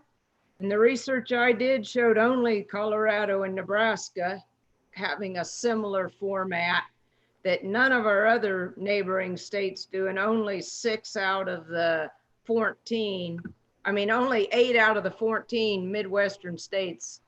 Would you please bring clarification to which states are currently allowing it and in a similar format, and which ones aren't, to clarify that? Because there's a lot of misinformation that's being tossed out about how many and which states do and don't currently allow this. And I think we need some clarity and accurate information on that. Missouri Gerald here, Missouri just passed it recently. So it, up until the last couple months, it wasn't permitted. That's true. Wisconsin, Iowa, this is Commissioner Sill. Wisconsin, Iowa, Missouri, Arkansas, Oklahoma, and Kansas did not allow it last year. Michigan, Ohio, Indiana, Illinois, Minnesota, North Dakota, South Dakota, and Nebraska did. So it's a 6-8 split in the Midwestern states. But to keep throwing out the statements that our neighboring states makes us sound like we're behind the ball, and we really are not that far behind. I'd just like Matt to clarify if that list is accurate and present some accurate information on what's going on, if that's possible, Matt. Matt Peak here. Yes, I already have that information put together, and I would be happy to present it again. I miss it. Is Colorado permitted, Matt? Yes, Matt Peak. Yes, they are. And Nebraska does? Yes. Missouri does? Missouri just did it or yes, they just did. And their recommendations are very similar to ours. And Oklahoma has not. Correct. Iowa has legislative issue going on right now. It's introduced legislatively. Most other states allow some form of lights. So Commissioner Sill may have been maybe referring to a certain type of the 3. I kind of, when I say most of them do, most of them allow it in some form on at least some properties for at least some species. I was just Commissioner Sill, I was comparing apples to apples. Like some of them, it's only for coon hunting with dogs. Well, that's not anything to do with what we're talking about. So correct. Those were in the no category, but you're correct. All right, have we beat this to death? Yeah. Commissioner Okay. Lauber, we did have a member of the public who did have a follow-up, if you don't mind. Nadia Reimer, Chief of Public Affairs. Zach Castle, I'm going to go ahead and unmute your line. All right. We've just about beat it to death. I'll just add that in terms of raccoon populations, I had a discussion with a wildlife officer last year out of Cheyenne Bottom, who was describing how coon populations are cyclic and you're likely to see a distemper issue where they will come back down. So I think overharvest of fur bearers is very unlikely. I think it should certainly be allowed for coons. Most people you talk to out there would agree that there is a coon problem. And in regards to animals like the bobcat, they are the most cryptic of all wildlife, and I see that it would be very difficult to overharvest. And that's a trophy type animal for somebody who's coming into hunt and something that would be very desirable. Also, the highest value fur. Lastly, I'd say that I spoke with a few attorneys, and I've even spoke to some district attorneys regarding my interpretation of the law. So I'll be interested to reach out to Mr. Tymason and get his take on what how you guys are interpreting the current regulations in the way that you are. Okay, thank you. All right, Nadia, if there's no more follow-up questions, we're going to move on. So we're going to move on to falconry regulations. Jake George.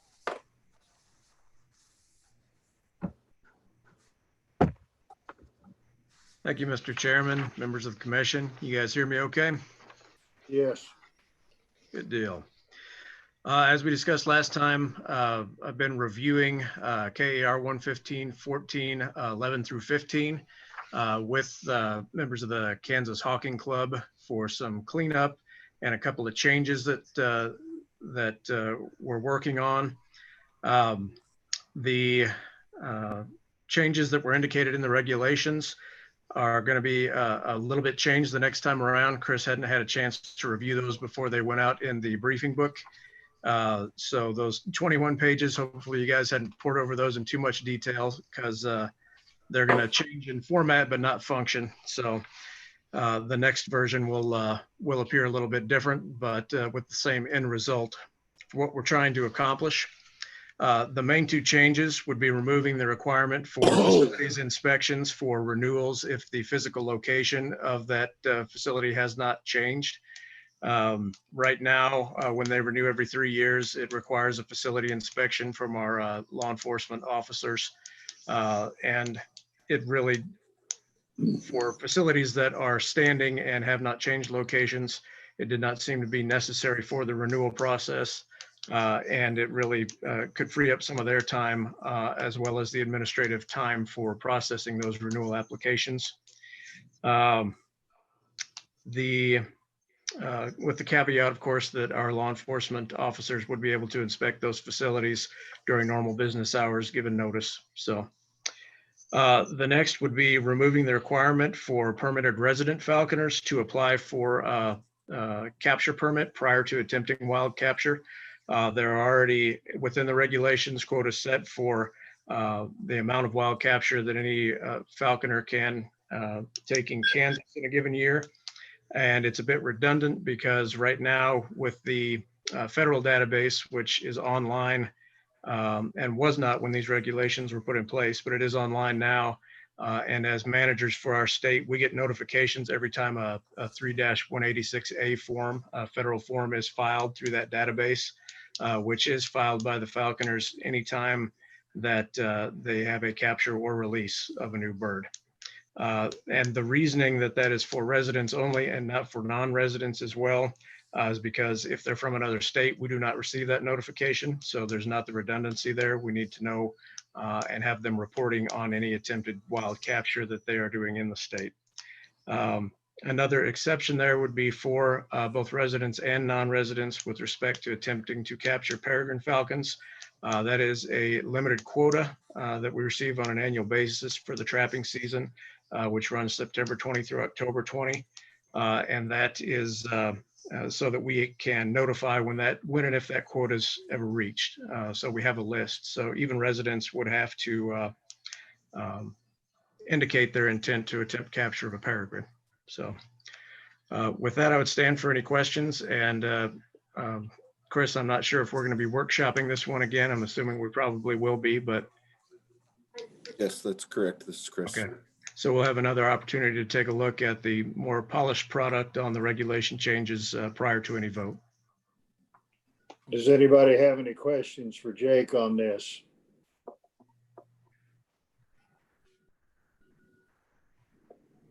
Hearing none. Thank you, Jake. We'll workshop this again later in August.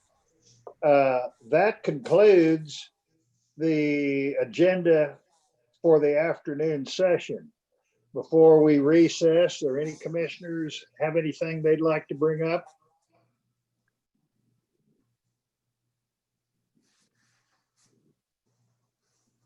Anything from staff?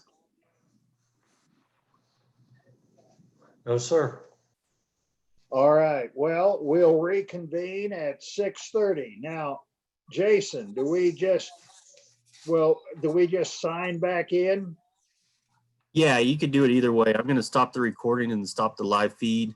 And then you can just close out and exit the meeting and then sign back in if you want, or you just mute and turn off your camera if you don't want to necessarily do all that. I'll open up the waiting room option again, so we don't have anybody just coming in, and I'll put everybody back in the waiting room so there isn't anybody actually in the meeting at the time.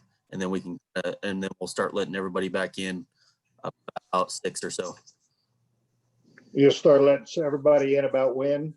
About 6 o'clock, since it's 6:30 that you guys start. All right. So we can leave the meeting and come back in. Yep. All right. See everybody at 6:30. Thank you. Bye.